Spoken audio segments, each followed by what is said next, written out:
The ancient Indian texts mention beautifully decorated chariots or entire palaces called Vimanas that could take off and, in a matter of seconds, fly away as far as space. Some people believe these Vimanas only existed in Indian mythology, but it's also possible that they were based on a real technology that had been lost over the centuries. According to the Vedas, ancient Indian religious texts, there was the elephant Vimana with several engines and many other types named after animals and birds. There was one for local travel, one for visiting different countries, and one for traveling to the moon and various planets. They could develop a great speed. One Vimana had the superpower of invisibility. Another one was shaped like a sphere and was built on the winds produced by Mercury. This Vimana was said to generate an enormous ray like the sun and make noise like the storm's thunder. All the Vimanas were unbreakable and perfect for attacks on foes. Now, to operate a Vimana, you'd need to know a lot of stuff, pretty much like today's airplane pilots, 32 secrets in total. They'd cover the aircraft structure and the secrets of taking off and maneuvering without crashing. That's a good thing. The pilot was also expected to know how to be seen and unseen, how to be hidden, how to be quick, how to manage contractions and expansion, and many other tricks. To hide the flying machine from foes, the pilot was instructed to move to the 8th atmospheric layer above the Earth and use the power of dark solar rays. This instruction might sound a bit weird, but there were others, more realistic ones, which still make sense in modern aeronautics. There are sections of ancient texts on the Vimanas that focus on details like flight paths, pilot training, navigation, and even suitable clothes for pilots and recommended food for long flights. There was also a lot of technical detail about the use of heat-absorbing metals, the metals utilized, and melting points. The supporters of the theory that the Vimanas were more than just myths are sure that the ancient Indians would unlikely go into all these details just for a beautiful story. So, the flying palaces might have been real and way ahead of their time, like many other great Indian inventions. Back in the 6th century BCE, an Indian physician named Sushruta basically wrote the original guide to medicine and surgery. They even called him the father of surgery for his work. Sushruta laid down the details on hundreds of medicinal plants and described complex surgical procedures. He gave instructions on nose reconstructions and skin transplants from one part of the body to another. The original method of rhinoplasty, which involved taking a piece of skin from the forehead to reconstruct the nose, is still used today. But back then, it had a slightly different purpose than surprising your followers on social media. Those nose jobs helped out folks who had lost their noses as punishment for crimes or in fights. Now, you gotta thank an ancient Indian math prodigy for the invention of zero. It might not seem like a big deal, but without it, we would have no binary system and no computers. People before the 5th century CE were only thinking about some sort of a sign to indicate nothing. The invention made addition, subtraction, and other mathematical operations a whole lot easier. You can see the oldest zero in existence carved in the wall of a temple in Gwalior, India. The Indus Valley Civilization was using rulers in 1500 BCE and earlier. Made from ivory, these rulers were found during excavations in what is present-day Pakistan and northwestern India. They were widely used in architecture with amazing accuracy. They had units corresponding to slightly over 1 inch that were marked with precise subdivisions within 5/1000ths of an inch. The next invention is more of a concept than a physical item. Standardization is all about setting the rules based on a bunch of people, things, or interests. One of its cool applications that we've all gotten used to is standard weights. Whether you're using pounds or kilograms, you need these universal measurements for weight, right? For this, we owe a big shout-out to the merchants from the Indus Valley Civilization who lived around 4,000 years ago. They were measuring everything from food grains to fancy luxury goods using these standardized weights. And their weights had decimal and binary mathematical systems going on. They didn't have high-tech gear.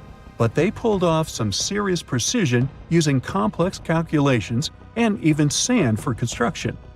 Their art of standardization made its way to Persia and Central Asia, basically becoming the global weight-watching standard. So if yoga is your go-to exercise, you definitely have a personal reason to appreciate the ancient Indian geniuses. Over 5,000 years ago, during the rule of the Indus-Sarasvati civilization in northern India, yoga was first mentioned in the Vedas. Yoga was refined and shaped over the centuries, until it grew into a massive teaching with over 200 sacred writings dedicated to this way of obtaining enlightenment. At the beginning of the current era, yoga got a new trajectory thanks to a Hindu writer who laid down a system of yoga in his text, the Yoga Sutras. It became a whole-body rejuvenation, a life-extending practice with poses that you are still doing on the mat today. Yoga has reached the Western world only in the 19th century, and it caught on like wildfire.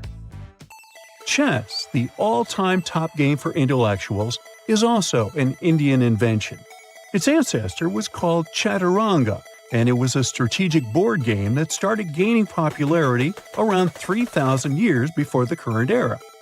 This early Indian version of chess was played by 4 people, not 2, and had 64 squares. Each player had 8 pieces, ranging from pawns to kings, bishops to knights, and there was no standard 6-faced dice. They rolled with an oblong one. Players facing off were actually allies, forming 2 teams based on the direction they sat. Chess, that we know and love today, was first mentioned in ancient Indian literature in a legend. It said that the wife of a villain called Ravana had invented the game to amuse him. Now, the word shampoo comes from the Hindi word, which means to soothe or knead. The substance was invented in India in 1762 and was originally used for head massages, hence the name. The first shampoo was made of natural oils and herbs. British traders fell in love with the idea and brought it back with them to England. It took years for the original head massage oil to evolve into shampoo as we know it today, but it's still an Indian invention. Unlike the ancient Greeks, who wore animal skins, the Indians started cultivating cotton back in the 5th and 4th centuries before the current era. They used cotton threads to produce fabrics that soon became a huge hit in the Mediterranean and beyond. Jute and wool also have their origins in India. Cashmere, the finest and most exclusive type of wool, actually comes from the Kashmir region of India. Buttons that sit proudly on that cashmere cardigan of yours also have ancient Indian origins. Some 5,000 years ago, the Indus Valley civilization started cutting seashells into geometric shapes with tiny holes in them. First, they were just decorations, but then people started using them to fasten clothes.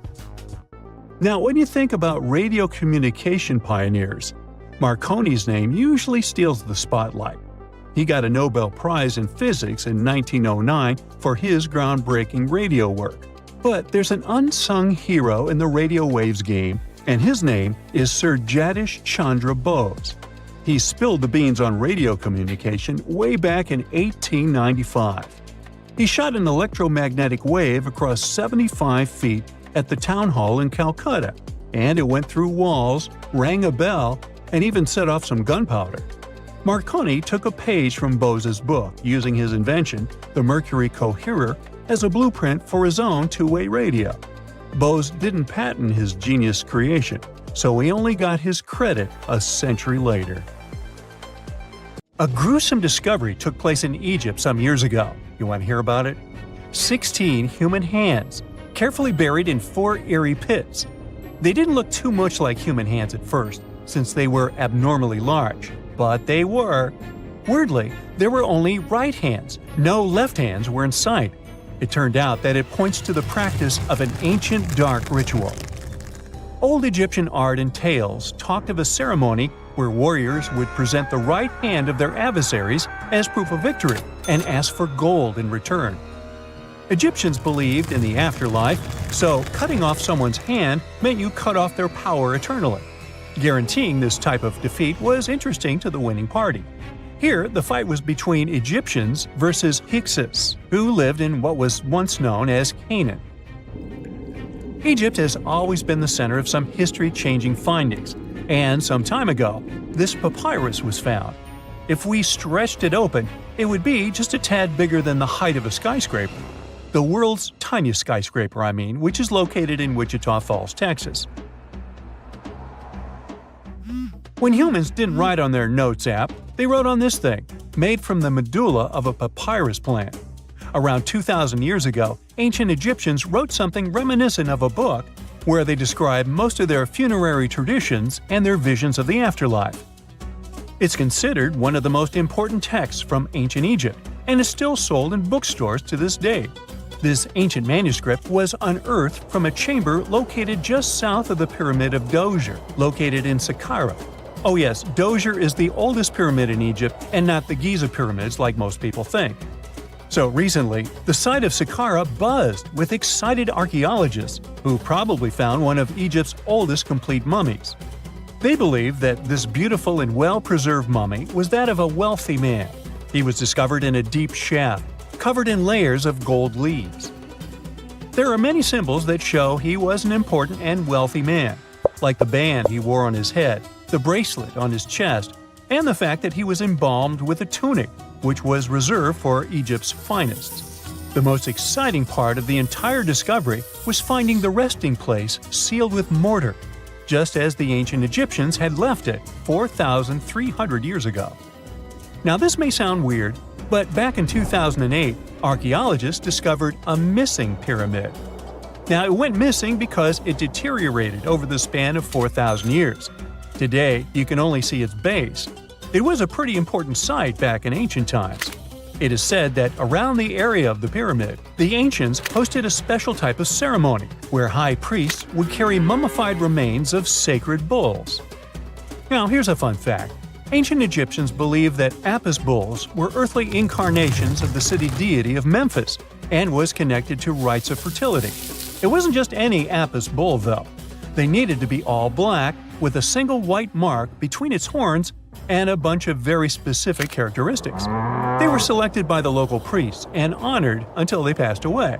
After that, they were mummified and buried in underground galleries. Meanwhile, this missing pyramid sort of disappeared around the 1800s. It was a German archaeologist who first found it in the village of Saqqara.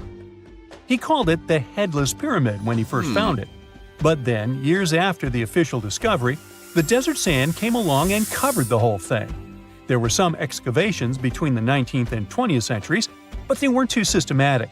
That's why scientists were so thrilled when they dug an entire pyramid's base after removing the 25-foot mound of sand that was covering it. Oh, and it turns out American archaeologists are excavating a cemetery in Egypt that could contain over 1 million mummified bodies. So far, archaeologists have dug around 1,700 mummies. One of the main differences from other classic Egyptian mummies is that these people weren't kings and pharaohs. They were commoners that most likely lived about 1,500 years ago, when Egypt was controlled by the Roman and Byzantine empires. The name of the cemetery is cool, though, the Way of the Water Buffalo, just in case you want to check it out on your next trip. Other than bulls and buffaloes, ancient Egyptians also liked baboons. Are you seeing a pattern here?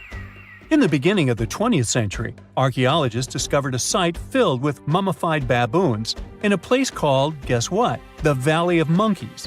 An animal wouldn't have been mummified if it wasn't considered important. Certain animals were more important than others, since they were linked to specific deities. Jackals were connected to Anubis, the ancient god of the afterlife, and cats were likened to the female deity Bastet. Baboons were a pretty big deal, since they were believed to be connected to Thoth, the deity of wisdom and advisor to Ra, one of Egypt's supreme deities. The archaeologists who studied these animals weren't too happy. They think these baboons were kept inside and were deprived of sunlight for most of their lives. They had extreme vitamin D deficiencies and they were poorly fed. Maybe Thoth got angry with these baboon keepers. Just a guess. Since there's never a boring day for archaeologists in Egypt, they also found human mummies with golden tongues. Since Egyptians were all about the afterlife, They believe that golden tongues might help a person speak once they pass to the other side. I mean, it's a long shot, but hey, why not? Some of these mummies were placed in wooden coffins with goods, such as necklaces, pottery, golden artifacts in the shape of lotus flowers and scarab beetles, and iPhones. Just kidding. A new temple was also unearthed recently in Egypt. Scientists believe it was dedicated to honor Zeus Cassios.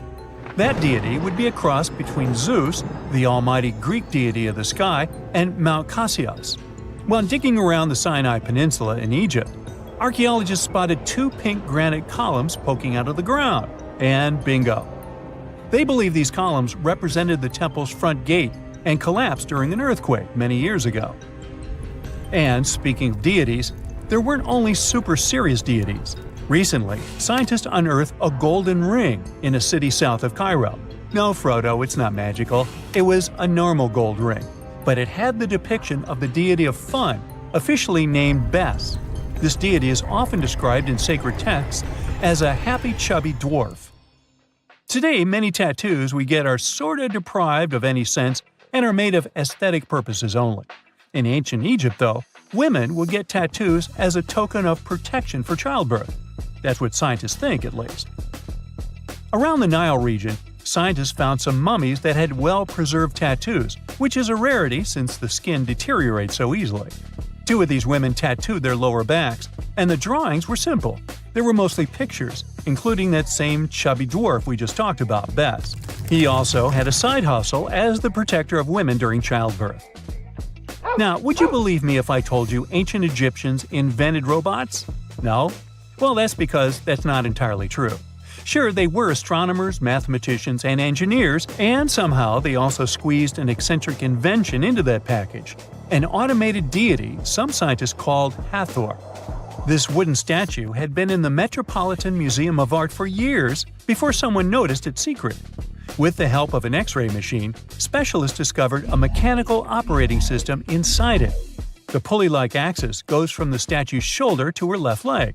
When the system rotates, the statue raises and lowers her hand. Hey, pick me, pick me!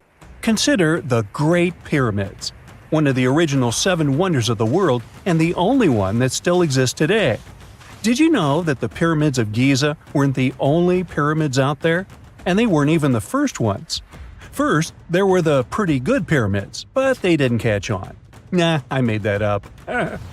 Back to the story. In ancient Egypt, it was believed that kings were chosen by gods to serve on earth as their mediators. In the afterlife, they were expected to become gods themselves. The pyramid complex was built to make sure that the king had everything they might need in the afterlife. The complex included the pyramid, a palace, and temples. The tomb in the pyramid, where the king was buried, was filled with many things they might need, like furniture, food, and gold vessels. Actually, the first pyramid had been built 80 years before the first pyramid of Giza appeared. Overall, there were around 100 of them. Some weren't finished though, since the construction took a while and not every pharaoh lived long enough to see the end of the construction. And now let's talk about the construction itself.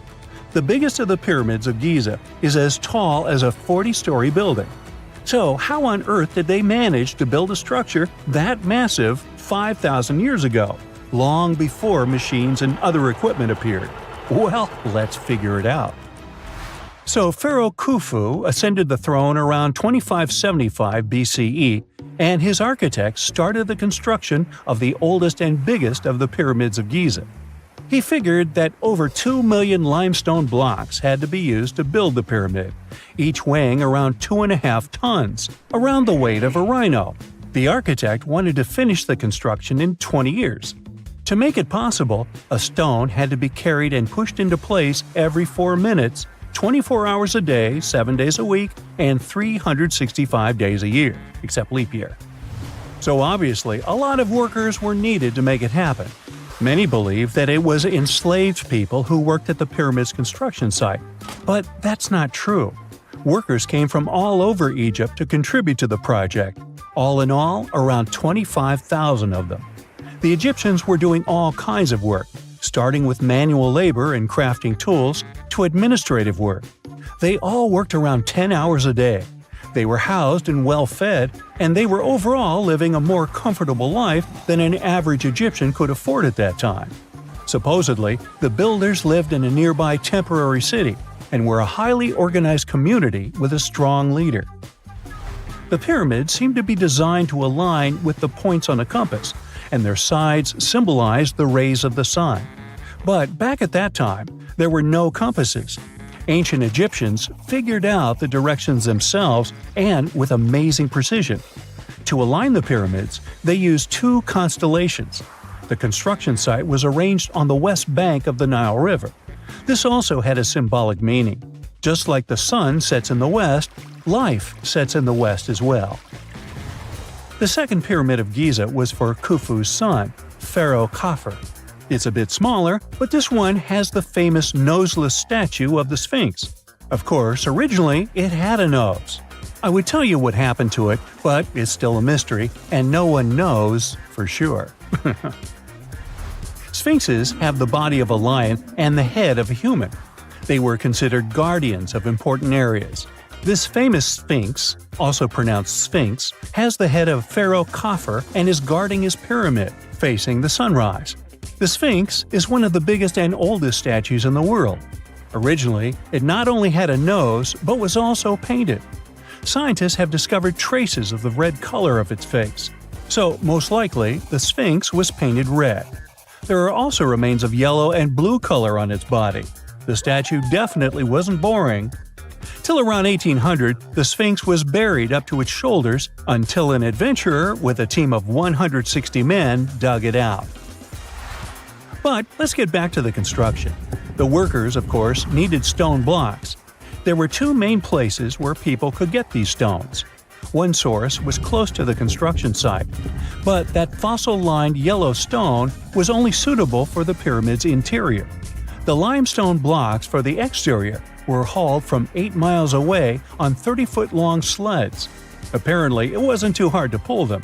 The sand mixed with the right amount of water was pretty slick, and 10 people could move a sled even with a rock weighing so much. Surprisingly, cutting off a block of limestone wasn't the biggest problem. When in the ground, it was soft and could be split relatively easy. But after getting exposed to the air, limestone hardens. So the most difficult part was to shape the blocks. That step was crucial because the smallest inaccuracies could lead to the whole pyramid collapsing. So, okay, those limestones were mined, carried on a sled, shaped, and then what? How could they be put into place? Well, this is still a mystery. Archaeologists have discovered the remains of a ramp system that dates back around the time the pyramids were being built. So historians have come to the consensus that, most likely, the Egyptians designed a unique ramp system to move and pull huge stone blocks. The most common opinion is that there were several ramps around the pyramid. There probably was a central ramp with 2 staircases on each side of it built over the pyramid stones. The ramp was growing as the pyramid was getting higher. People might have been walking up the stairs, pulling up stones on wooden sleds. But this is just one of the options. Other experts say that the ramps were around the pyramid, and some say that the ramps were inside the pyramid. Maybe we will never know for sure, and it'll forever remain a mystery. The exterior limestone of the pyramid was polished with sand and stone until it gleamed. On top, there was a gold and silver capstone, which glimmered over Egypt like a second sun. So that's how it was 5,000 years ago. Now, about the interior. Surprisingly, there's not much inside the pyramid. Most of it is just solid stone with very little open space. But let's take a quick look inside. From the entrance, there are 2 stairways, one going down and the other going up. They take us to the chambers. There are 3 of them inside. Now, why is that? Apparently, throughout the whole construction, a burial chamber had to be prepared at all times, just in case a pharaoh kicked the bucket before the construction ended. So, separate chambers were built one after another as the construction progressed. The last of them was the main one. It's called the King's Chamber. It's the one where Khufu was resting. It's the biggest room at the very heart of the pyramid, and there's a big passageway leading to it. It was likely used as a kind of elevator to move granite up to build the interior. Granite was also used to make 5 stories of support beams to ensure that the pyramid didn't collapse. And we can see that it worked since it's been standing for centuries. Unfortunately, none of these chambers have hieroglyphs on the walls. If you want to see the writings, you should go to the decorated tombs near the pyramids. Those pieces of art are depiction of ancient Egypt's culture and daily life. The texts allow researchers to study their language and grammar. The treasures that once were in the pyramids have been taken by people. There are also many secret tunnels and passages inside the pyramids, but even today, no one knows the whole plan of the interior. Scientists have been sending little robots with cameras inside for many years, but there's still a lot we don't know about the pyramids. Now they're trying to use an X-ray to scan the pyramids from the outside, without going inside. So yeah, ancient Egyptians did create a mystery no one has been able to crack for 5,000 years already. On October 30th, 1759, the inhabitants of the Middle East were jolted awake by an earthquake. Cracks appeared in the walls of their homes, roofs began to crumble. People ran out of their homes and gathered in open areas. But because of strong shocks, they kept losing their footing and falling. A month later, there was another earthquake, but it turned out to be even stronger. Trees broke, houses collapsed, deep cracks appeared in the ground. The disaster lasted for 2 minutes. Oases, roads, and cities were destroyed.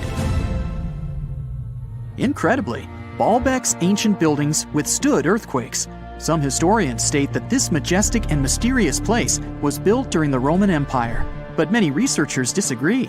Whatever the truth is, the city is one of the main archaeological phenomena of humankind. The most amazing building of Baalbek is the Temple of Jupiter. The inhabitants of the Roman Empire believed that Jupiter held power over lightning and thunder. The building looked like a platform with 54 columns. A massive roof rested on these columns. Today, you can only see 6 70-foot-high columns. Each of them consists of 3 sections and resembles a pencil. The cores of these pencils were made of lead. This made the columns exceptionally strong. Each of these pieces of stone weighed an incredible 80 tons. That's the weight of 35 Ford Explorer SUVs. Look, this is the largest block in the Great Pyramid of Giza. But compared to the blocks from Baalbek, it doesn't even look that impressive. The foundation under the Temple of Jupiter was preserved. That's how specialists figured out it consisted of about 25 monolithic stones, weighing 450 tons each. It means that the blocks from Baalbek weigh almost 4 times more than the blocks from Egypt. There are 3 more enormous limestone blocks in the foundation. They weigh 800 tons each. This is more than twice the weight of a Boeing 747 plane. Ancient builders must have had a hard time carving such giants from a piece of stone. And after that, they also had to pull them to the construction site and lift them to a significant height. Repeating these logistics would probably turn out to be a nightmare for present-day builders. To do this amount of work, they would need modern equipment. But Baalbek's constructors didn't have trucks, cranes with circular saws, or electricity. How did the builders of the past manage to do this? Scientists have a theory that includes ropes, winches, and lever systems. Naturally, the engineers of the past made all the gadgets from wood. Around 3,000 feet away from the ruins of the temple complex, there's a quarry. Archaeologists suppose that's where the stones for the construction were cut. They found a block of limestone there. It seemed to be too large, even for this incredible place. The monolith got called the Stone of the South. It was 65 feet long and 13 feet wide. The ancient builders didn't have time to completely separate it from its mother rock. A group of scientists from Austria estimated that this piece of limestone weighed more than 1,000 tons. That's like 3 Boeing aircraft, or 160 African elephants. There was another surprise awaiting the archaeologists near the Stone of the South. It was the second monolith that weighed more than 1,200 tons. But the ancient builders didn't stop at that. They continued to work. In 2014, in the same quarry, German archaeologists unearthed a block that weighed 1,650 tons. No one has figured out yet why people of the past needed a piece of stone that weighed as much as 125 school buses. It's also unclear how they were going to move this giant and why they didn't finish the job. In any case, this third monolith is the largest processed piece of stone in human history. there are more questions than answers. Some researchers believe that people of the past had high-tech equipment. Others don't think so, but are eager to understand how the builders managed to move those stones. There's a huge number of ancient buildings and artifacts on the planet. Lots of them make researchers scratch their heads. Near the Pyramid of Djoser in Egypt, archaeologists have found a network of tunnels. This place is called Serapeum. It contains 24 sarcophagi, weighing from 70 to 100 tons. The giant boxes are carved from a single piece of granite and covered with heavy lids. The sarcophagi are perfectly symmetrical. To the touch, their walls are as smooth as glass. Even with the current level of technology, this is very difficult to do. But the ancient Egyptians managed this feat. The Lycurgus cup is a priceless artifact and example of ancient nanotechnology. It's made of glass that can change its color. If you put a source of light in front of the cup, it turns green. If the light is behind the goblet, it becomes deep red. In this case, the figure of Greek king Lycurgus turns pale purple. Scientists understood how this color change worked only at the end of the 20th century. Through microscopes, they saw nanoparticles of silver, gold, and copper. They had been added to the glass matrix. Thanks to this, you can observe a color change called dichroism. Interestingly, the gold and silver were grounded into a fine dust. It's almost impossible to do this by accident. Most likely, the ancient experts knew for sure what they were doing. Bolivia has a curious place called Puma Punku. It looks as if an ancient giant played there with an enormous construction set. And after the game, they forgot to put the pieces back into the box. But there are no giants, and the huge stone blocks were carved by ancient builders over 1,500 years ago. Some of the rocks weigh 100 tons. The blocks were brought to an altitude of almost 13,000 feet above sea level from the quarry 60 miles away from the construction site. There's no forest in that area. This means the builders couldn't use trees to make wooden rollers. The monument belongs to the Inca civilization. Scientists are sure they didn't know anything about wheels. In 1992, the inhabitants of a Chinese village decided to drain a pond. Their ancestors had been using it to wash clothes and catch fish for hundreds of years. They kept pumping the water out for 17 days. At the bottom of the reservoir, they made an unexpected discovery. The villagers saw an entrance to a cave going down to a depth of 100 feet. The incredible find was named the Longyu Caves. Unknown builders carved out 320,000 square feet of galleries. There are separate rooms, bridges, pools, and columns that support the ceiling. The walls of the cave are covered with strange carved lines and patterns. Scientists haven't found any information about who built the caves and why they did it. The construction technology also remains a mystery. Antonio Stradivari lived in Italy in the 18th century. He created musical instruments. More than 600 of his works have survived to this day. 500 of them are violins. One of the instruments was sold at auction for $16 million. The violins made by this master sound clear and deep. Researchers can't understand why Stradivarius instruments produce such unique sounds. Perhaps it's all about the varnish the master used to cover the violins. The answer may also lie in the wood the instruments are made of. In those days, Europe had a cold climate. Because of this, the wood became denser, and the instruments made of it sounded especially pleasing to the ear. In the Indian city of Delhi, there's a 23-foot-high pole. It weighs 6.5 tons and is made of 98% wrought iron. The 1,600-year-old pillar has no signs of rust or decay. Scientists believe that the monument is so well preserved thanks to the dry weather and the chemical composition of the metal. It might be resistant to corrosion. And still, researchers don't know how the blacksmiths managed to make an iron pillar that's not afraid of rust. It seems like a tough feat, even for modern metallurgists. The Al-Nasla rock is divided into two parts by a perfectly straight slit. Each boulder stands on a small pedestal. Some people believe this is the evidence of ancient laser technology. But geologists think the split happened due to the ground shifting or natural vibrations that occurred under the rock. This process led to the appearance of the crack. It had been deepening for thousands of years, and gradually, the natural monument took the form you can see today. One of the most unexplored and mysterious places on Earth is located in plain sight.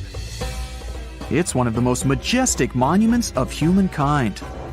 The wonder of the ancient world hides a secret that scientists and archaeologists still can't solve. This is the Great Sphinx of Giza in Egypt. The huge sculpture of a lion with a human head was carved out of rock about 4,500 years ago. Scientists still don't know the exact date of its creation and are also unaware of who built it and what for. There are many assumptions and theories, but none of them has been confirmed. Most people have seen this majestic sculpture either in photographs or in reality, but almost no one knows what's hidden underneath it. The statue of the Sphinx was carved from a single piece of limestone. It was painted. The remains of color pigment on the surface prove this. In the distant past, the Sphinx looked much brighter and more colorful than what we see now. But even after thousands of years, its greatness hasn't diminished. And by the way, Sphinx is not the real name. It was invented by the Greeks about 100 years or more after its creation. Initially, the Egyptians called the statue Hor-em-Akhet. There are many legends and theories saying the Sphinx is there for a reason.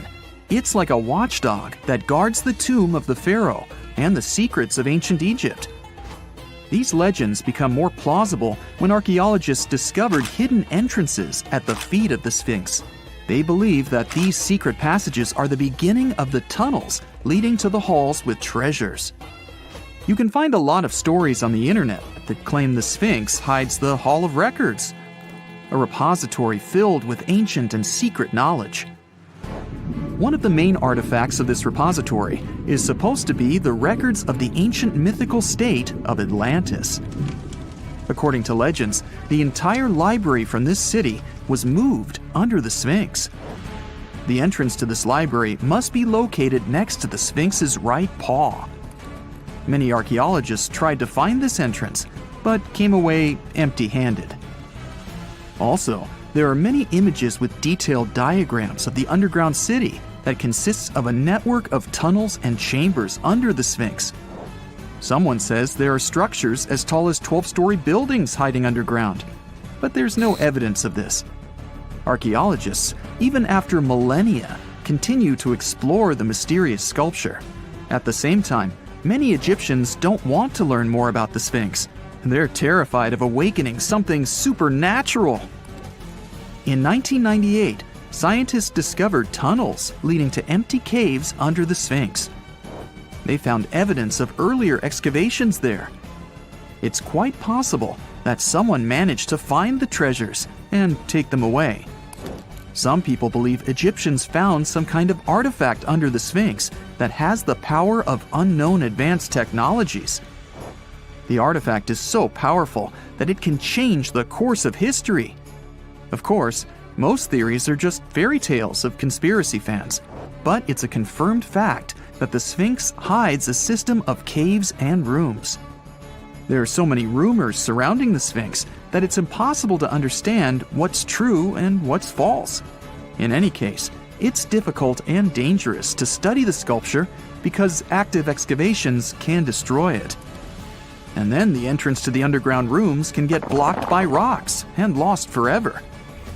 Also, further exploration requires a lot of money, and financing is not always easy to find. But the main reason? It's too risky. There's no guarantee that people will be able to get out of the underground labyrinths. For these reasons, scientists and archaeologists have been exploring this majestic structure for so long. Another famous architectural monument with a secret is Mount Rushmore in South Dakota. Everyone admires the images of the U.S. presidents' faces carved into the rock, but few people know that there's a secret room hidden behind the head of Abraham Lincoln. The architect of Mount Rushmore wanted to carve slabs on the rock with the record of the main stages of the country's history. But his plan was too complicated to carry out. Then he was offered to implement it on a much smaller scale, to build a secret room inside the mountain. The idea was to save this knowledge so that future generations will always remember the history of their country. Unfortunately, the architect didn't have time to finish his work. The construction stopped for several decades. But in the late 90s, the project was resumed. porcelain enamel panels depicting the history of the US were placed in the room. It's possible that these plates will be stored there forever. But people can't see them, at least for now. The room is inaccessible to tourists as it's too difficult to get inside. Another secret room is located in the Empire State Building. More precisely, it's not even a room, but a place where you can take cool photos. Almost all tourists gather on the observation deck of the 86th floor to enjoy a stunning view of Manhattan. But there's another deck with panoramic windows on the 102nd floor. There are way fewer people there because almost no one knows about that place. Fortunately, access to this deck is open to everyone. You probably won't have to wait in line for a long time to take a photo. You'll feel special because you're in such a secret place where there are almost no people. But the coolest place is even higher, on the 103rd floor. This is a spacious observation deck where celebrities get their photographs taken. It's not a public place, but if you know the right people, you can get there. There are almost no security measures on the site. Only a low ledge between you and an abyss. That's why crowds of people are forbidden from coming here. It's not so easy to get there, and you're unlikely to succeed without a guide. First, you need to choose the right elevator that will take you there. Then you'll go through several engineering rooms filled with pipes, electrical panels, and other technical stuff. The final part of your way is a set of stairs inside a tiny corridor. And here you are, at the top of New York. Now we're in Paris. See the Eiffel Tower? Inside it, there are restaurants and observation decks. But if you try hard, you can find a secret apartment. Now it's a museum, but it was built so that people could live in it. The architect of the tower, Gustav Eiffel, created this apartment in 1889 for himself. It's almost at the very top of the Eiffel Tower.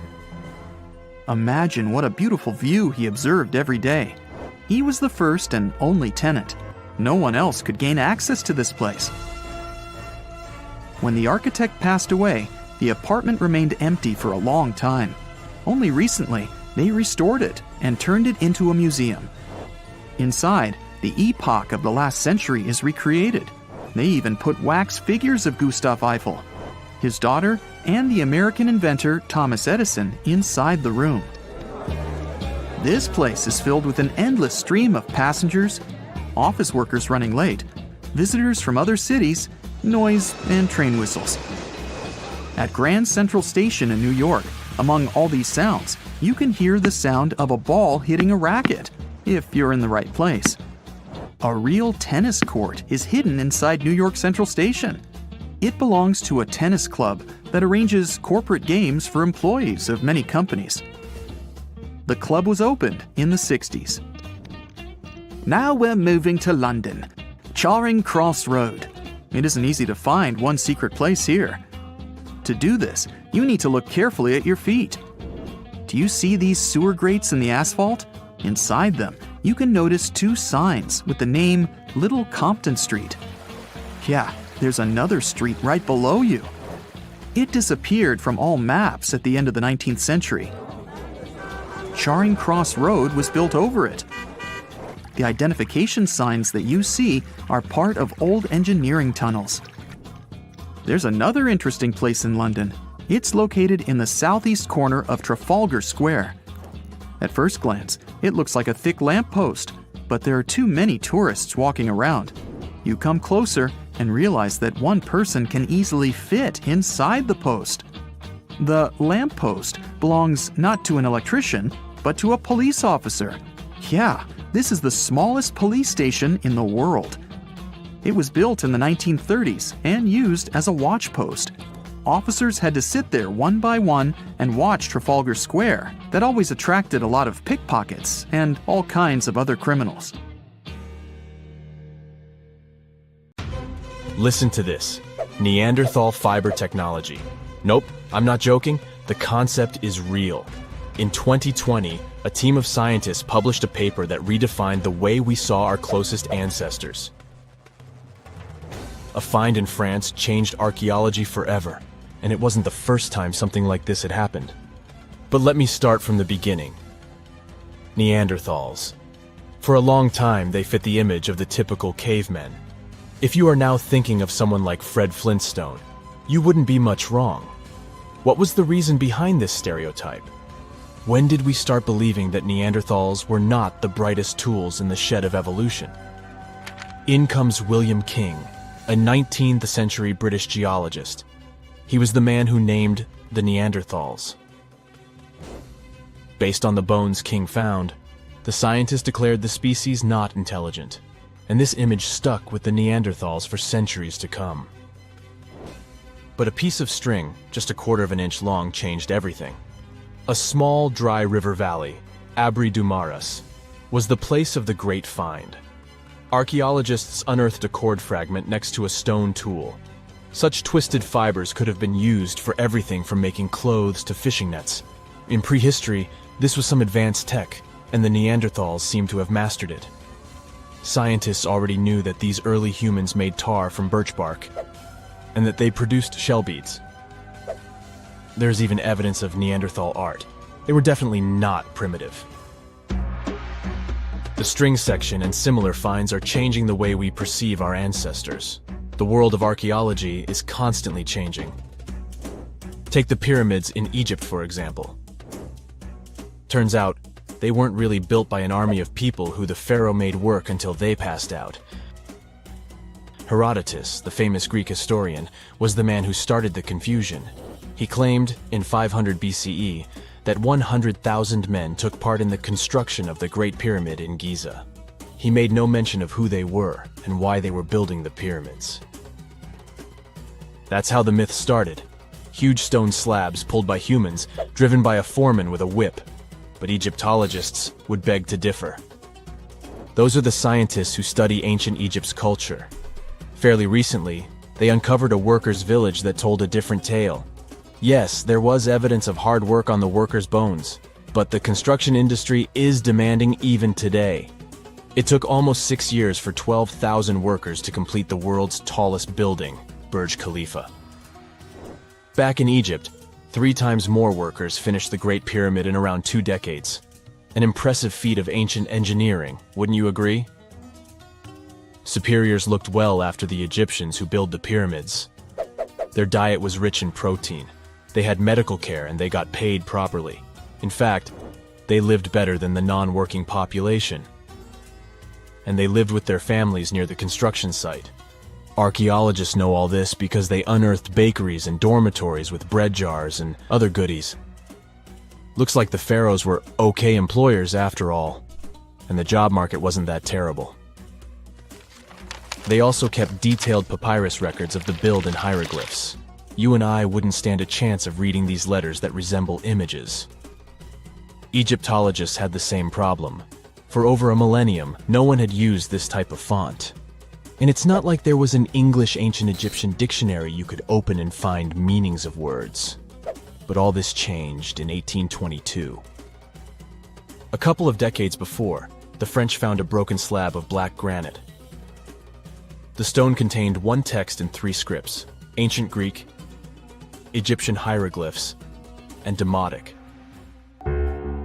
The last one was also the Egyptian language, but in a simplified script.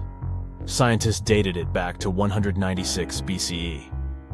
The content is a religious proclamation. A French philologist and Orientalist, Jean-François Champollion, was the first one to crack the code. You see, people haven't forgotten ancient Greek letters. The Frenchman successfully matched the Greek letters with the ones in the Egyptian script. And voila, we were finally able to read hieroglyphs. The name of the piece of granite that made it all possible was the Rosetta Stone. The importance of its discovery went beyond archaeology. The word Rosetta Stone even entered the English dictionary. It represents a discovery that helps people understand an enigma that has been puzzling them for a long time. There are similar games. A symbol is attached to a particular message. Then you have to decode the message by replacing the symbol with a corresponding letter. In a nutshell, this is what scientists did with the Rosetta Stone more than 2 centuries ago. Do you know what is the oldest deciphered language in Europe? It has an unattractive name, Linear B. The script belongs to the Mycenaean Greek language. It predates the ancient Greek alphabet by several centuries. You can easily guess which script it is descended from. Linear A. The people from Crete used Linear B more than 1,000 years ago. During the Late Bronze Age, the Greek civilization that used the script vanished. There was no one who could read Linear B, and more importantly, no one knew it existed in the first place. This was about to change during the first years of the 20th century. A British archaeologist by the name of Sir Arthur Evans excavated a vast palace complex at Knossos, Crete, Greece. This was the center of the Minoan culture that created the enigmatic script. The palace boasted some 1,300 rooms. They had colorful paintings of dolphins, griffins, and bulls. All of these captivated the archaeologist's imagination. But their biggest find was at first overlooked: thousands of slabs of baked clay. The fire that brought down the palace helped preserve the tablets.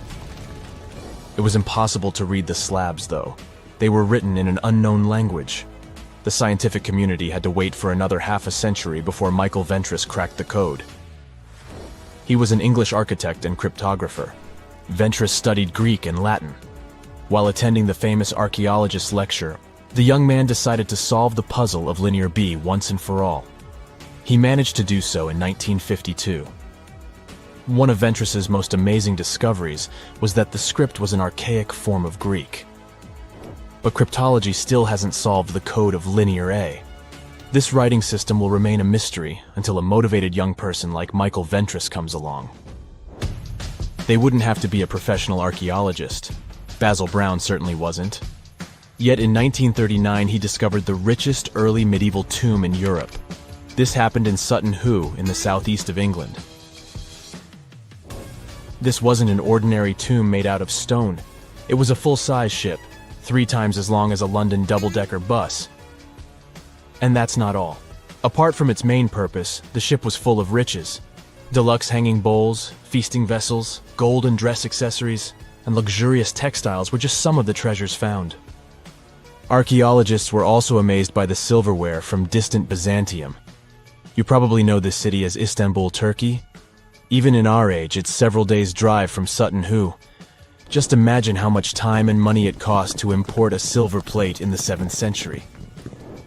That's when the ship went down, according to archaeologists. The English couldn't have done it. At that time, there was no England. The people living in the British Isles at the time were the Anglo-Saxons. Perhaps the ship from the grassy mounds in Suffolk belonged to one of their kings? We will never know. The local acidic soil did away with any possible evidence, or no one laid there in the first place. It could have been a cenotaph, which is a monument constructed to honor an important person. The archaeologists still don't have a definite answer. But what they have found at Sutton Hoo shed light on the Dark Ages. Before the discovery of the ship, they knew little about what had been going on in Britain after the Romans left. Now, the image of the early Anglo-Saxon society was much clearer. Perhaps the English soil will be the site of the next great breakthrough in archaeology. Most people know that pyramids were built as grand tombs for the pharaohs, designed to ensure they had a smooth journey to the afterlife. The Great Pyramid of Giza, for instance, was constructed for the pharaoh Khufu. But what most people don't know is that this whole pyramid building trend started right here with the step pyramid of Djoser about 4,700 years ago. This massive structure was built for Pharaoh Djoser, a ruler from Egypt's 3rd dynasty. It rises 7 layers high above the ground and stands about 200 feet tall. We think of it today as a phenomenal architectural project, but for ancient Egyptians, the step pyramid of Djoser turned out to be more like a massive experiment, a trial run, if you will, to perfect their building skills before they moved on to even more ambitious pyramids. Reaching new heights is super exciting, but the real mystery is what is going on below the ground. In this pyramid's underground labyrinth, there is a network of tunnels stretching about 3.5 miles long. And some researchers believe these tunnels might have been part of a sophisticated water system that could completely change what we think about pyramid construction. Let's talk about this massive complex located in Saqqara. Surrounding the pyramid, there's what's known as a dry moat, a continuous trench that is up to 164 feet wide and almost 2 miles long. It forms a sort of rectangular shape around the pyramid. This trench has an average depth of about 65 feet. Now, if you were to add up all the earth and rock they dug out to create this moat, it would be about 10 times the volume of the step pyramid itself. For the longest time, people just assumed this trench was nothing more than a huge quarry, a place where they dug up stone and clay to build the step pyramid. Makes sense, right? But when you take a closer look, it doesn't add up. The trench is too narrow and deep to be practical for mining, and its layout doesn't match anything we know about ancient Egyptian quarrying methods. Plus, some sections of the trench are actually covered with a rocky ceiling, which would have made it nearly impossible to use as a quarry. Another theory suggests that the dry moat had some kind of spiritual significance. Maybe it was a sacred place, where souls of nobles gathered to serve the late king in the afterlife. There are even niches in the walls that work as a hint at this spiritual function. But most researchers believe that this purpose likely developed much later, long after the complex was built for Djoser. So, what was the moat really designed for? In 2020, a researcher came up with a pretty intriguing idea. It is possible that this trench was actually designed to collect and manage water, especially after heavy rainfalls. Now, that makes sense when you consider the location. The moat sits in an area that could easily have been flooded by runoff water from nearby plains. This could also explain why the trench wasn't used for new graves until much later when the climate became drier and less prone to flooding. The story becomes even more intriguing, as this trench appears to be part of a larger, more complex hydraulic system within the Djoser complex. It is like the trench has several compartments, carefully carved out of the rock and connected by tunnels.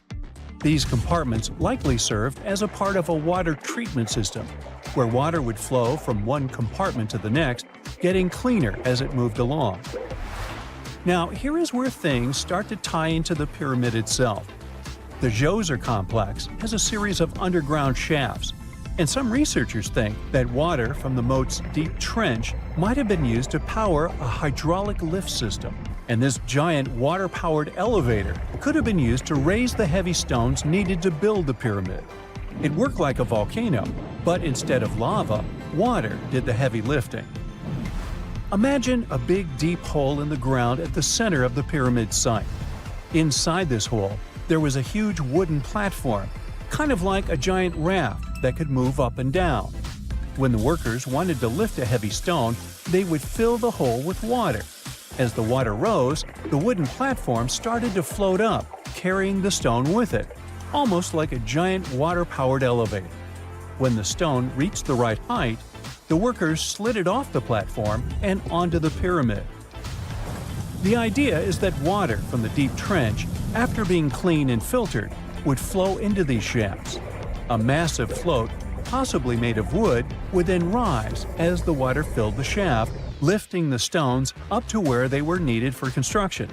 Once the stone was in place, they'd let the water out, lowering the platform back down to the bottom, ready to lift the next stone. This fancy hydraulic lift system could have been a game changer, making the whole building process a lot faster and more efficient without using a lot of workforce. It is like the ancient Egyptians were already embracing the whole idea of work smarter, not harder. But of course, not everyone is on board with this theory. Some experts argue that the area where the step pyramid of Djoser was built couldn't have held enough water from occasional rains to maintain such a fancy hydraulic system. The main theory suggests that, in the past, there might have been some kind of lake nearby that would have filled up after a period of rain, and this lake could have supplied water to the complex's hydraulic system. But there is no mention of such a lake in any ancient Egyptian writings, so it might be more of a what-if situation than a reality. And then there's the issue of the hard work itself. Remember when I said this method could have allowed the ancient builders to raise stones with far less effort? Well, that might not be entirely true. According to some experts, just building this hydraulic device would have required a lot more heavy work than simply moving the stone blocks using good old-fashioned manpower. And let's not forget, the step pyramid of Djoser is like a baby pyramid compared to those that came later. The stones used for Djoser's pyramid weighed, on average, about 660 pounds each, which is nothing compared to the more than 2.5-ton blocks used later for the pyramid of Deciphering. If this cool water lift theory gets completely ruled out, we still need to explain how this pyramid was built in the first place. To answer that, we need to rewind a bit and talk about the original plans. See, before Djoser's tomb became a pyramid, the idea was to construct a simple mastaba. This type of tomb was pretty common in earlier periods, a flat-roofed rectangular structure with sloping sides. But after the original mastaba was finished, they decided to expand it a bit by adding more layers on top. And then they added even more layers, until the construction reached 6 distinctive steps, each one smaller than the previous. And they probably did all this by raising those heavy stones using ramps, not a water-powered elevator. There is still so much we don't know about the step pyramid of Djoser. More research is definitely needed to fully understand how this system worked, or if it even existed at all. But the idea of using water to help build the pyramid adds a whole new layer to our understanding of ancient Egyptian engineering. It's a powerful reminder of just how clever and resourceful those builders were, using the natural landscape and the power of water to create one of the most iconic monuments in history. Whenever you hear about ancient ruins, you almost never picture them being suspended somewhere, or just randomly hanging on the branch of a tree, right? In fact, for most of the ancient artifacts we have exposed in museums all over the world, archaeologists did quite an impressive amount of digging. You see, buildings have this funny way of fading away over time if not properly taken care of.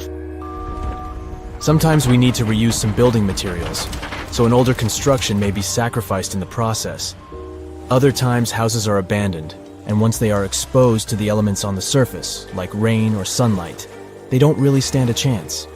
Some just simply crumble away due to good old erosion. So the only way a piece of architecture can survive the test of time is if it's somehow gotten buried deep down. Now, how did they end up buried in the first place? Well, it's quite the comedy of errors. Ancient cities had a habit of gradually raising their ground level like a kid adding toppings to their ice cream sundae.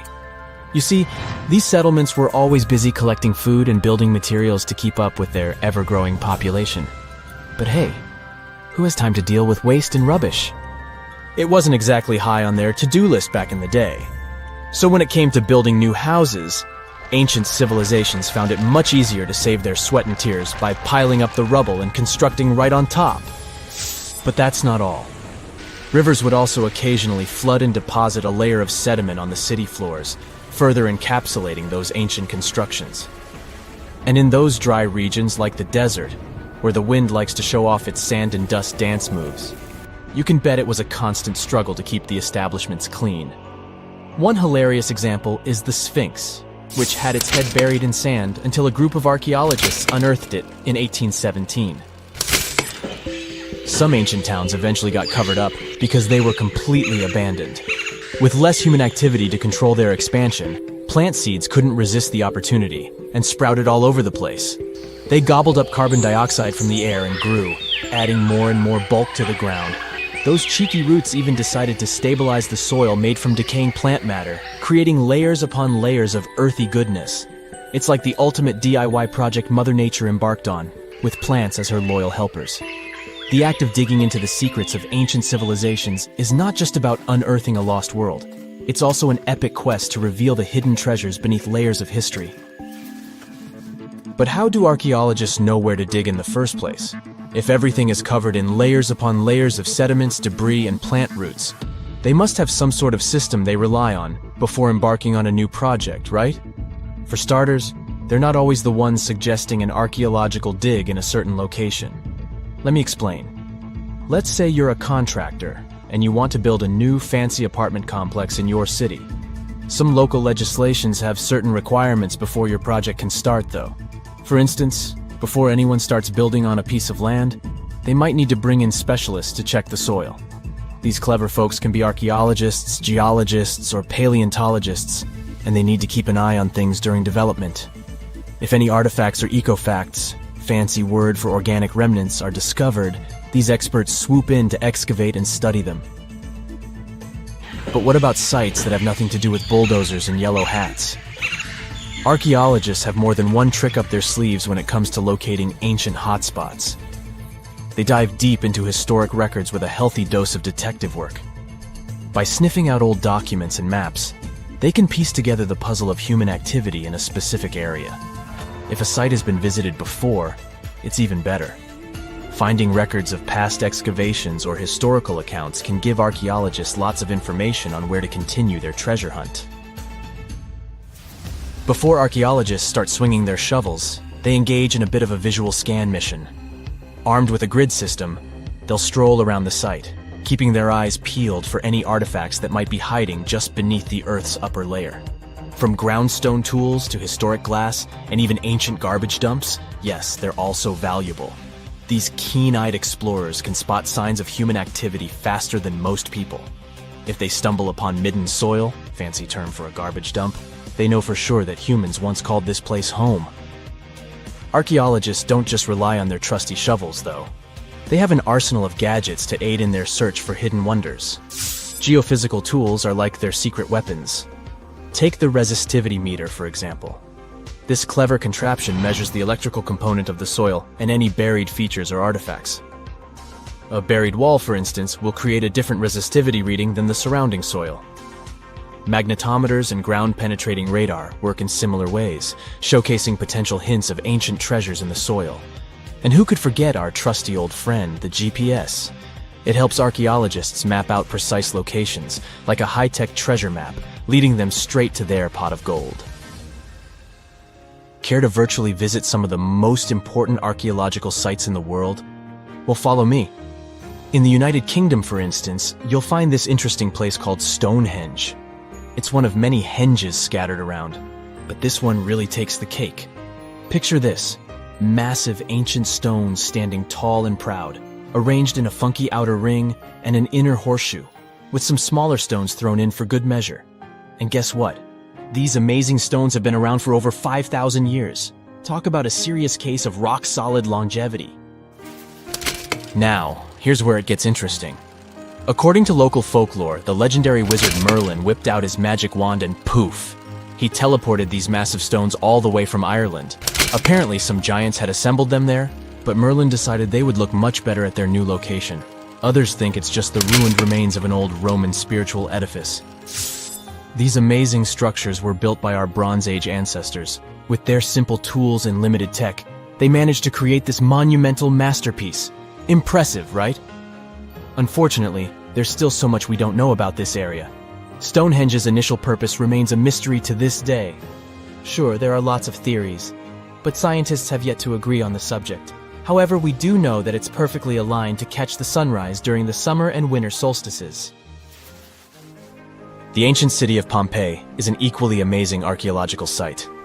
Picture this: Mount Vesuvius, a notorious troublemaker, decided to throw a volcanic tantrum and completely covered this ancient Roman city. It turned it into a time capsule, located outside present-day Naples in Italy. Fast forward to the year 1748, when a bunch of adventurous explorers stumbled upon Pompeii. Lo and behold, they discovered a treasure trove of well-preserved goodies: streets, houses, food. Probably a bit stale by then. Blingy jewelry, fancy sculptures, colorful frescoes, everyday household items, and even animal and human remains. It was like an epic archaeological party. From the looks of it, Pompeii had it all. Fancy houses and villas, a massive 20,000-seat arena, cute little artisan shops, hangouts like taverns. And let's not forget the saucy spots like those luxurious bathhouses for some intense pampering. There's also the Sanctuary of Apollo, where people used to gather for their daily dose of worship. And of course, the bustling heart of the city, the Forum of Pompeii, where all the cool people used to hang out. And guess what? Pompeii is so cool that it made it to UNESCO's World Heritage List back in 1997. That's like the ultimate Hall of Fame for historical awesomeness. It also includes many other famous buildings and sites, like the Taj Mahal in India and the Acropolis of Athens in Greece. Have you heard of Göbekli Tepe? It's an ancient site in Turkey that literally made historians rewrite history books. Over 11,000 years ago, a group of prehistoric humans crafted an enigmatic masterpiece that's even older than Stonehenge.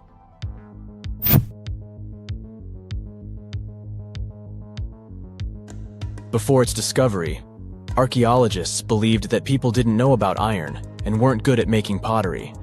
They were sure that settled life only emerged with the need for agriculture. But Göbekli Tepe changed this belief.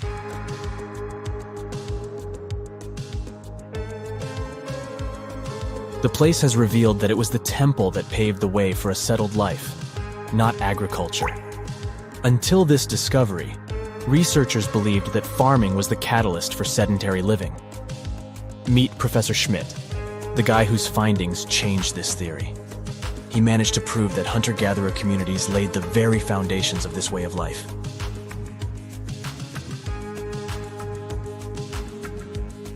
Back in the 1960s, other archaeologists visited the area, but they totally missed the mark. While surveying the region, they stumbled upon a hill with scattered limestone slabs and concluded it was just an old burial ground from medieval times. Little did they know that there was so much more to uncover.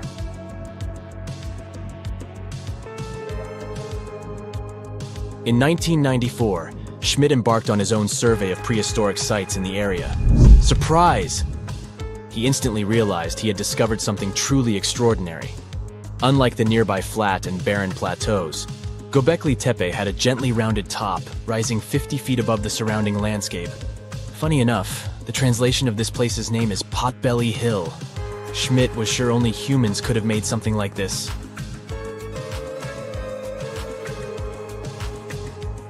Those broken limestone pieces that were mistaken for gravestones turned out to be way more exciting. It was like stumbling upon a hidden treasure. The pieces took on a whole new meaning, and Schmidt with his team was about to dive into the secrets waiting beneath the surface. To their surprise, they found no traces of a settlement, no hearths for cooking, no houses, and none of those adorable clay figurines commonly found in nearby sites of similar age. However, they uncovered that those ancient people used tools like stone hammers. So, Schmidt and his team put their heads together and took a wild guess at the age of Göbekli Tepe's stone structures. Their estimation got backed up by some limited carbon dating done right at the site. The ancient vibes of this place were finally starting to make sense. It was like a puzzle slowly coming together.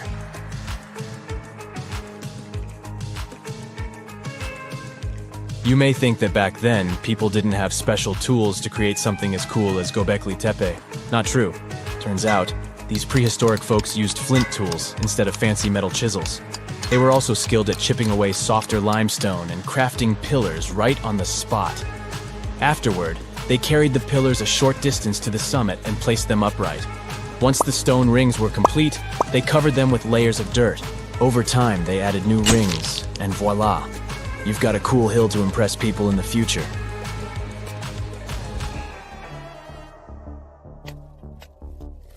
During their first year of excavation, the team went through 15,000 pieces of animal bones from wild creatures. These people didn't have pet animals or grow their own food. They hunted wild animals for their meals. But things were about to change, because the place had everything they needed to start farming. Scientists say they had wild sheep and wild grains that could be domesticated. And guess what? Just 20 miles away, geneticists found evidence of the world's oldest domesticated strains of wheat at a prehistoric village.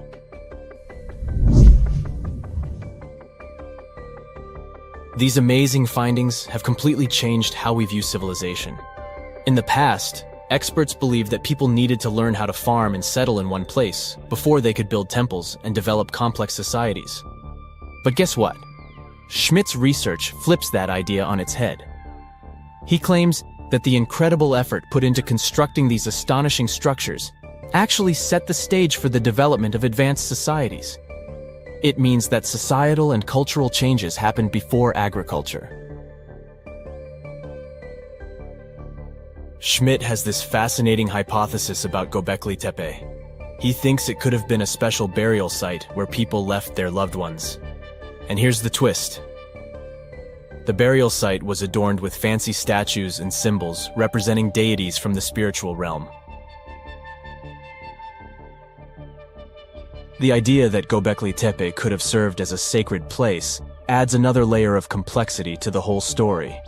While the site's true purpose may remain elusive, Schmidt's insights invite us to consider the profound interplay between life and the afterlife, and the deep reverence ancient hunter-gatherer societies may have had for their departed ancestors. Now let's talk about the stars of the show, the mesmerizing T-shaped columns that dominate Göbekli Tepe. These mysterious structures range from 10 to 20 feet tall and most likely represent stylized human figures. But one figure stands out from the rest, the three-dimensional lion relief. This depiction really fires up our imagination. Why? Because it hints at the possibility that lions roamed Anatolia during the Neolithic period.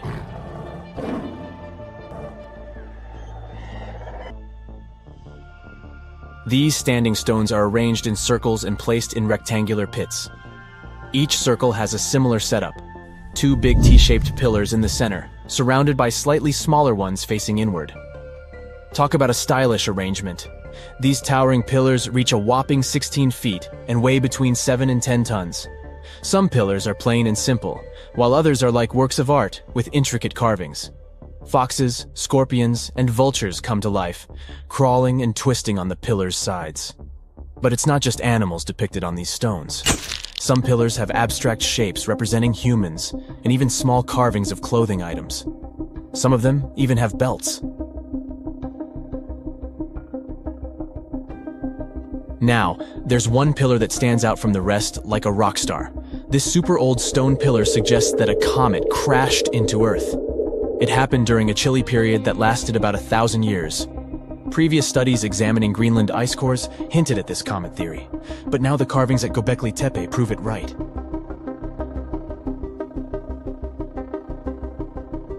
The carvings on the pillars are like a historical comic strip. They even show a headless human figure.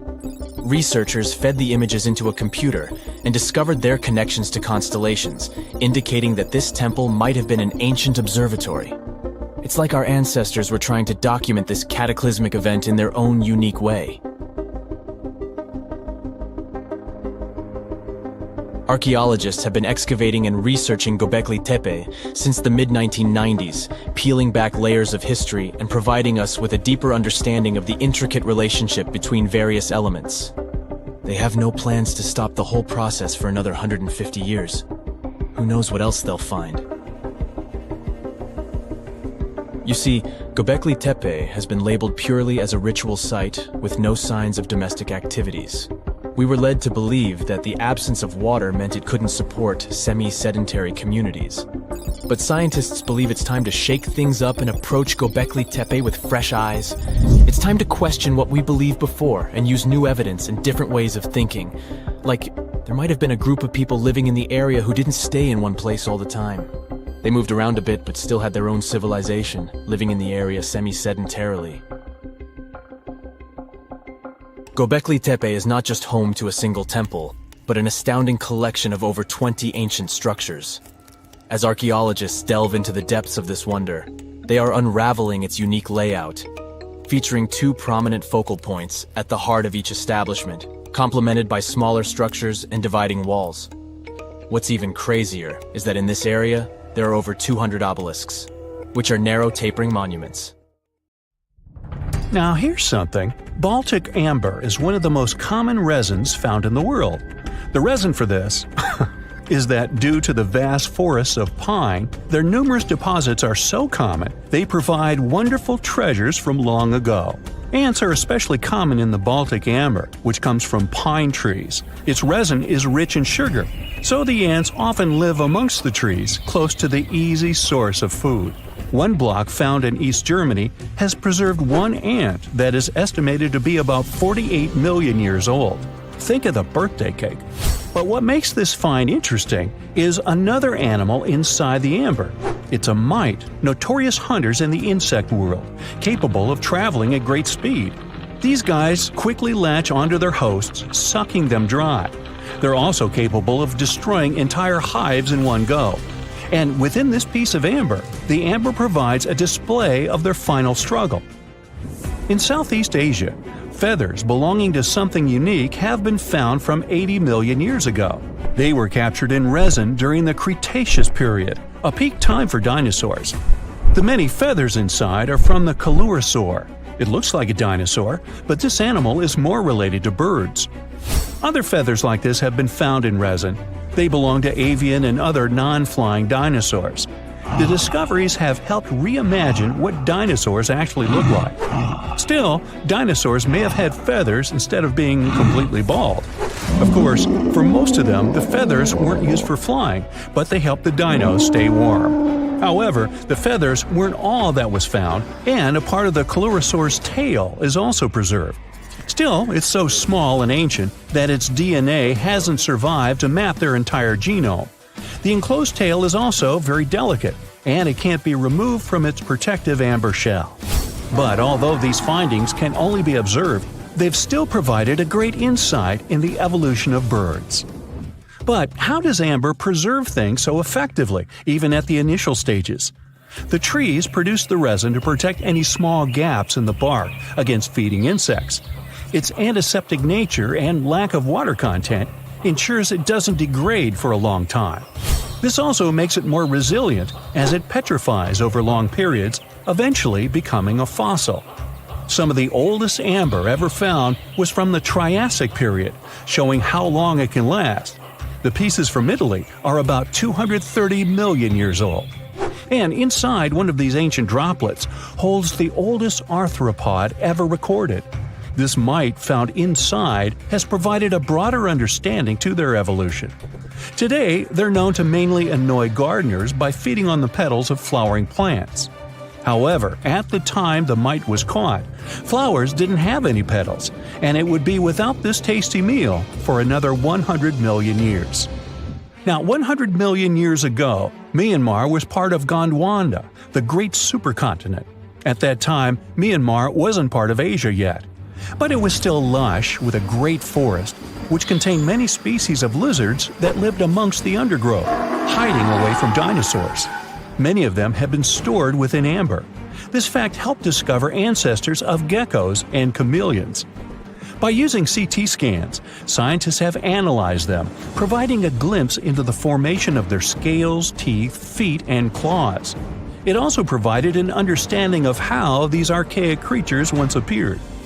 Although mostly pieces of lizards, by using modern technology, the scientists have been able to create 3D images of the lizard. These images can reveal how those guys appeared in their full form. The images show that they still retain some of their exact features to this day, like the chameleon's sticky pads used for climbing. A salamander fossil from around 20 million years ago is one of the most intact specimens ever found in amber. Details of its final moments show that it had been attacked before getting stuck in the resin. However, what's confusing about this find from the Miocene era is that the amber was found in the Caribbean, but it came from a tree that's closer related to those from East Africa. The lizard also has ancestry from the same area. Finds like this have opened a whole new understanding about how these small lizards migrated.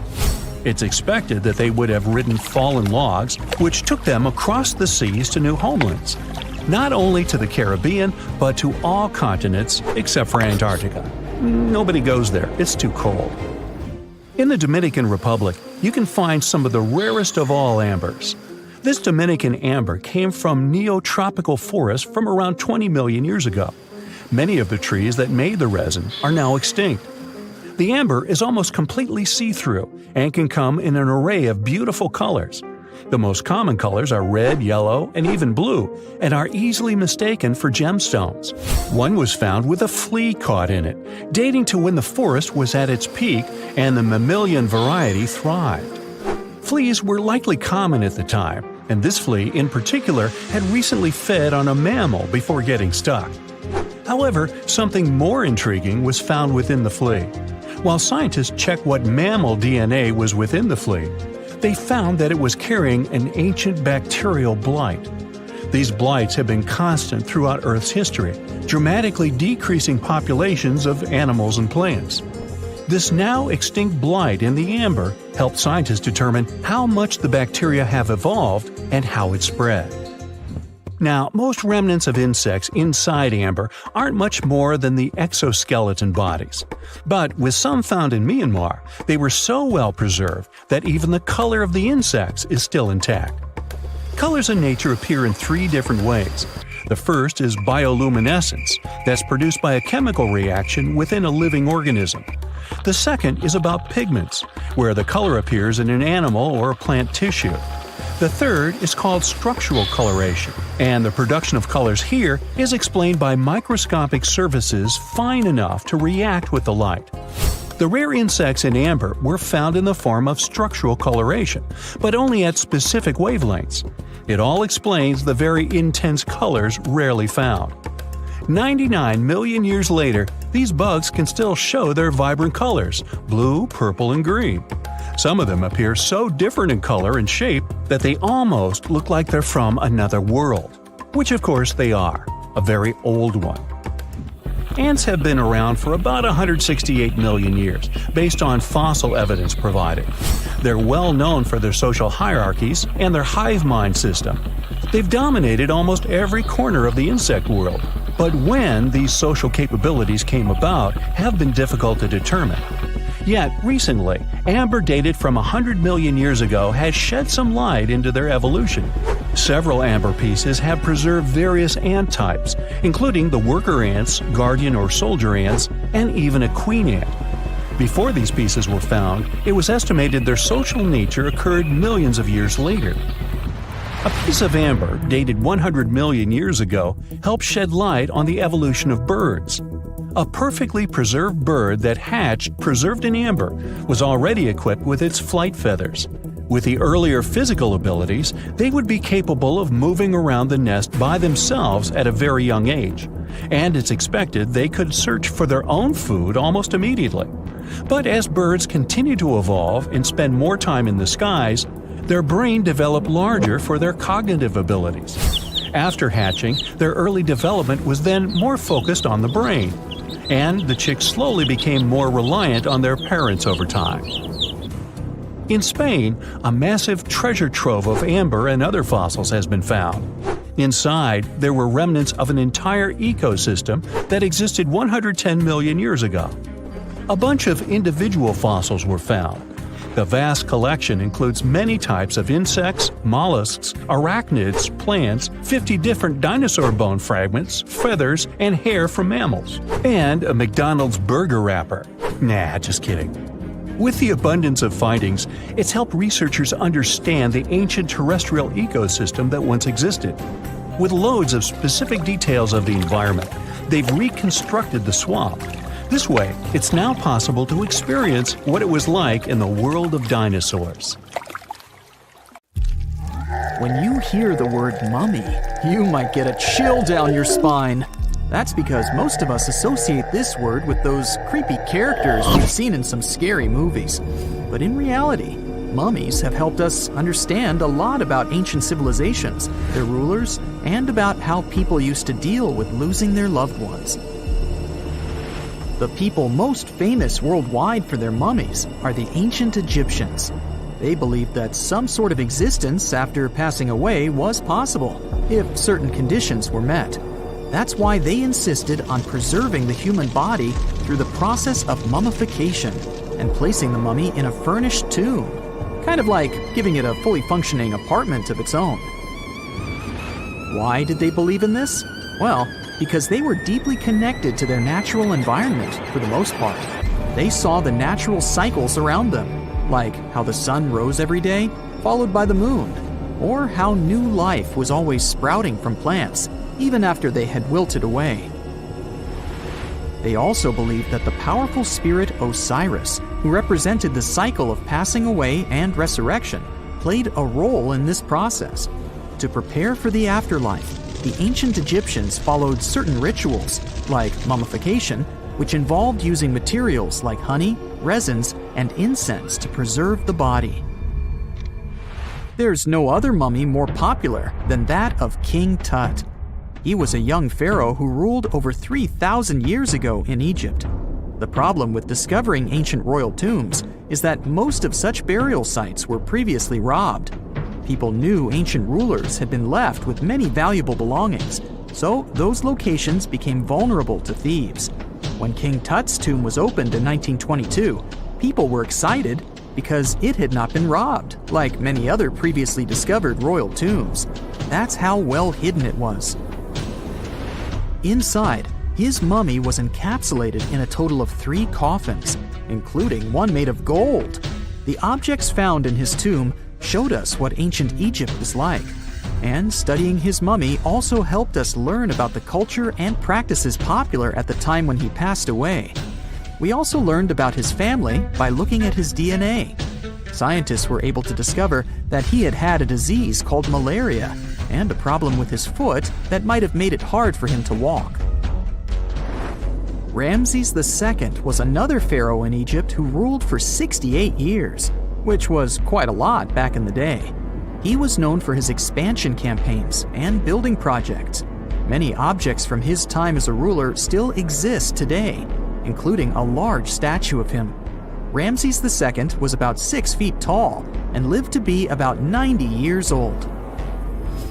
After looking at his mummy, scientists concluded that he may have had a medical condition that affected his spine. Now, remember those thieves I mentioned before? They are probably the reason why Ramses II ended up in a plain coffin in a secret collection of royal mummies at Deir al-Bahari, which was rediscovered in 1881. Thankfully, archaeologists were able to identify him because his journeys had been recorded on his wrappings. The process was really tedious too. In fact, in ancient Egypt, the mummification process could take a staggering 70 days to complete. A special person would say a very specific speech while delicately handling the body and drying it out using a type of salt called natron. They also used linen and resin to make the body look more lifelike and to wrap it in cloth. The tomb was equally as important for ancient Egyptians. The walls of King Tut's tomb, for example, were adorned with intricate artwork that depicted his journey to the afterlife, from his burial procession to his passage through the underworld. The ancient Egyptians believed that everyone made this journey after passing away, and they filled their tombs with items and paintings to help the person in their spiritual travels. Additionally, the walls of the tomb were decorated with spells from a special book, which contained a collection of poems that the Egyptians believed would help people reach the afterlife. And speaking of how important this journey was, people also placed food in these ancient tombs. In King Tut's tomb, archaeologists discovered 36 jars of vintage beverages and 8 baskets of fruit, which were believed to be left there to help him in his journey to the afterlife.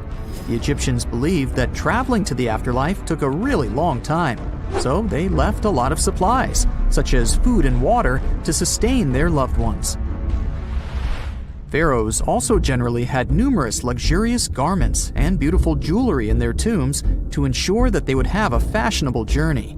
These items included various types of linen clothing, such as tunics, scarves, gloves, and headdresses, as well as a lot of gold jewelry with precious stones, like bracelets, buckles, pendants, necklaces, rings, and even precious depictions of insects for protection.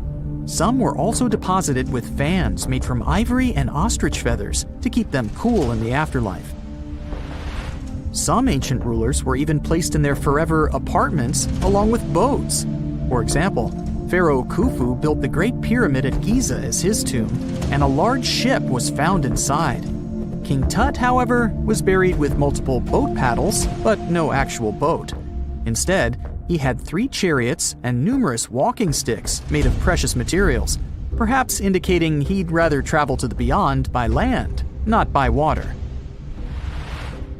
Amongst the most interesting objects found near ancient mummies are bottles of oils and perfumes. If rulers were supposed to be fashionable, why not smell nice too, right? Also, some of them had some ancient kinds of board games, most of them made out of precious materials like gold or ivory. One of those games was called Senet. It was very popular amongst the ancient Egyptians and very similar to modern-day chess. The ancient Egyptians may have the most famous mummies out there, but they weren't the first to invent the procedure. In fact, it all started in South America with an ancient civilization named the Chinchorro. As far as we know today, these people were the first to mummify their loved ones that had passed away. They did it somewhere around 2,000 years before the Egyptians started their own rituals. Sure, we can tell a lot about ancient rulers by studying these mummies, but until recently, we had no idea what they really looked like during their lifetime. Not so long ago, though, some very special mummy paintings were found by archaeologists studying ancient Egyptian objects. These mummy portraits are highly detailed paintings of individuals that were made while they were still alive. Such paintings were often painted on wood, as opposed to the classical portraits we all know about, which are painted on canvas. They are known for their realism and beauty, and have even been used by researchers to diagnose diseases by comparing them to the corresponding mummies. Some of these portraits also include depictions of jewelry, which was later found on the mummies. The recent discovery of these mummy portraits in Central Egypt is significant, as it marks the first time in over a century that such paintings have been found. Mummies appeared all around the world naturally, too. Mummification can occur without people intervening because of natural conditions, like extremely cold or hot environments, places with a lack of oxygen, or accidental exposure to chemicals that preserve the body. These conditions don't allow bacteria to grow, resulting in the body remaining more or less intact. Famous Otzi was one of these mummies. We know today he was a man who lived around 5,000 years ago in Europe. But upon his discovery in the Alps in 1991, Austrian authorities initially believed that he was a modern mountaineer because of how well preserved the body was. However, after the Iceman was removed from the glacier, it was determined that he was actually from the Copper Age. You're walking down the street. You see a strange-looking antique shop called Ageless Trinkets of Mr. Bright. You're curious, so you enter there. You take a look at all the weird stuff. Suddenly, an old folded parchment paper catches your attention. It's a world map, but something's off with it. Instead of showing the countries as you know them, it shows the locations of 4 mythical lost worlds and civilizations. Mr. Bright, the shop owner, comes next to you after realizing your shock. This map won't let you find these places or anything, but I can explain to you the legends behind them if you want, he says. Let me begin with Atlantis. You might know it as Aquaman's underwater kingdom, but Atlantis, the fictional island, was actually first introduced in 2 of Plato's works. According to him, Atlantis was a highly advanced civilization that existed about 9,000 years before his own time, and its story had been passed down by poets, authors, and others. He wrote about Atlantis and its citizens to give a moral lesson and to teach about the dangers of arrogance, as well as the eventual downfall of those who are after too much power.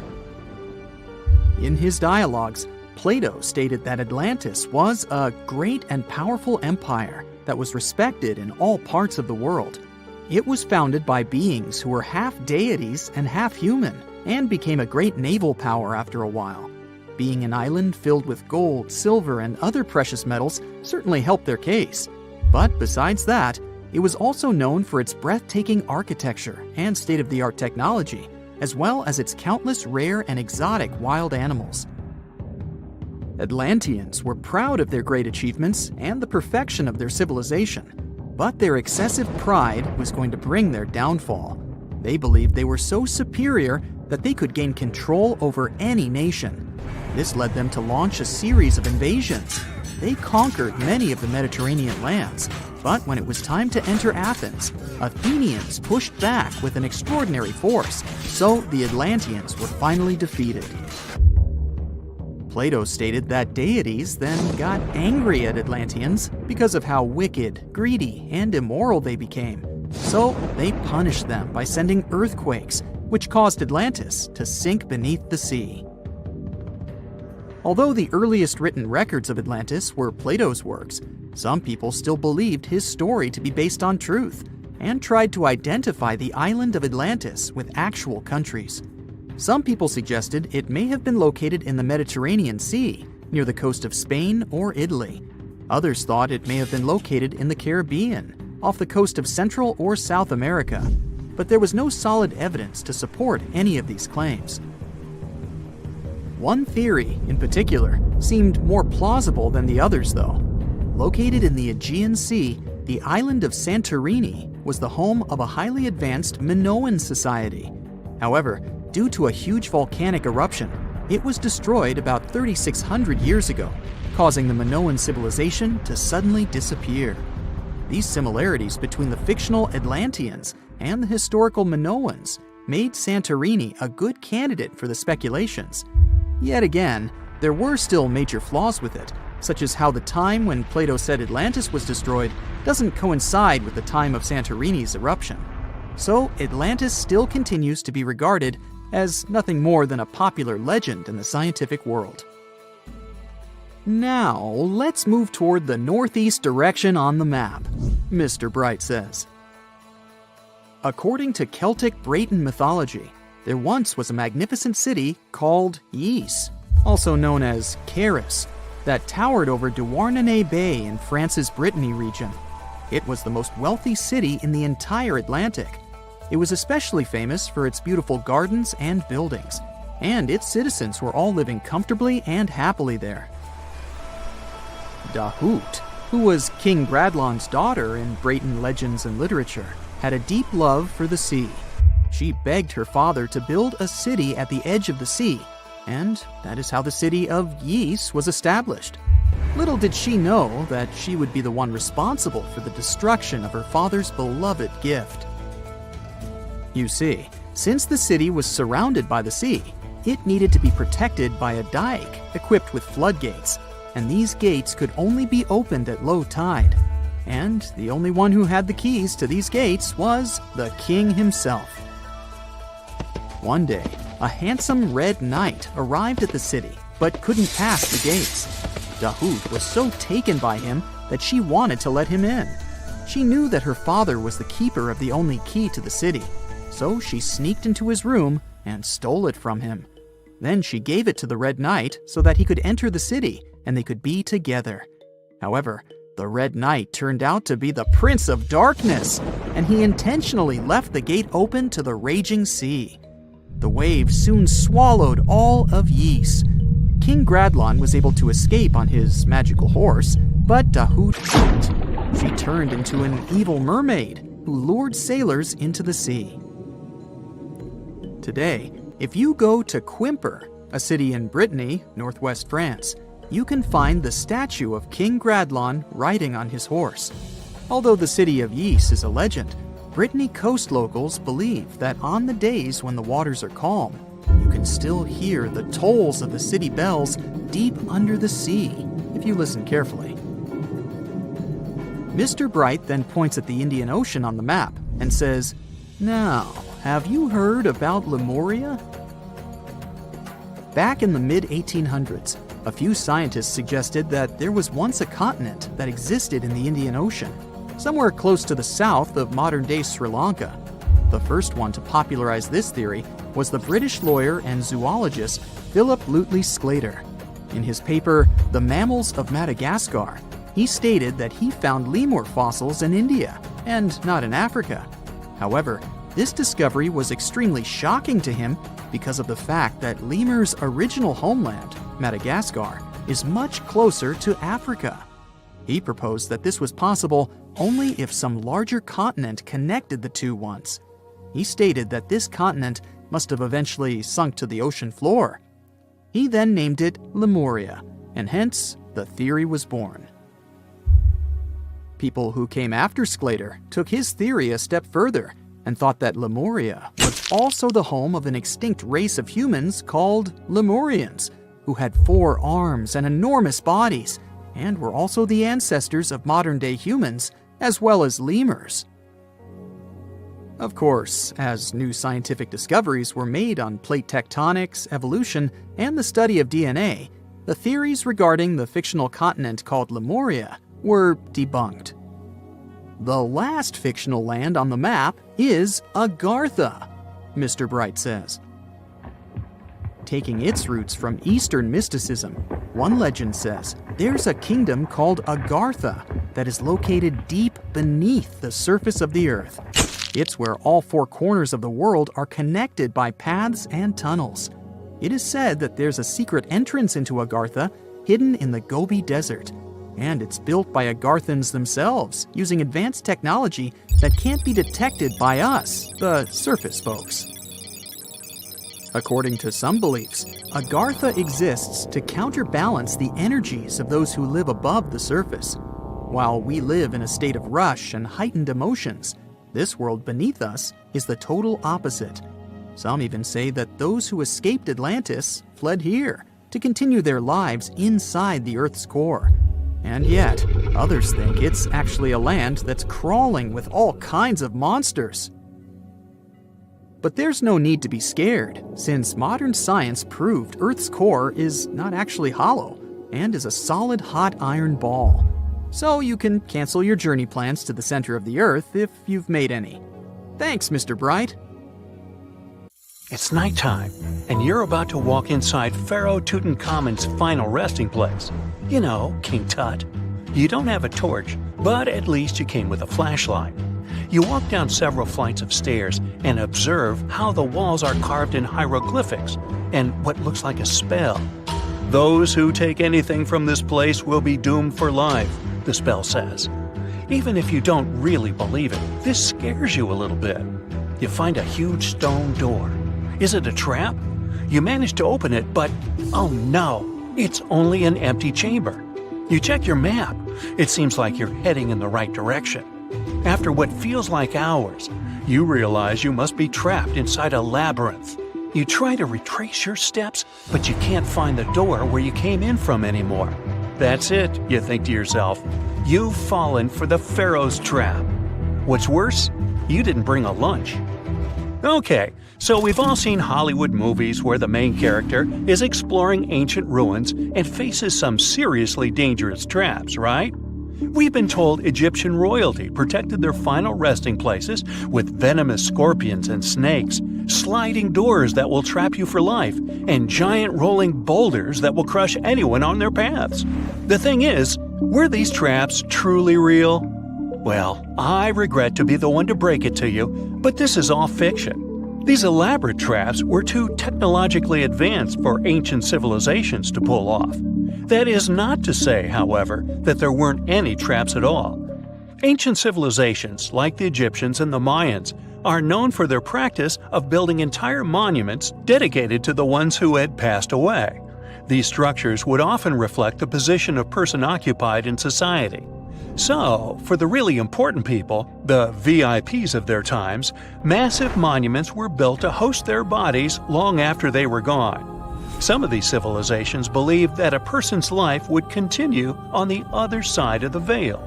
For that reason, a person would be buried together with the belongings of their current life. If they had a lot of money and power and stuff, that meant their resting places would be filled with riches and gold.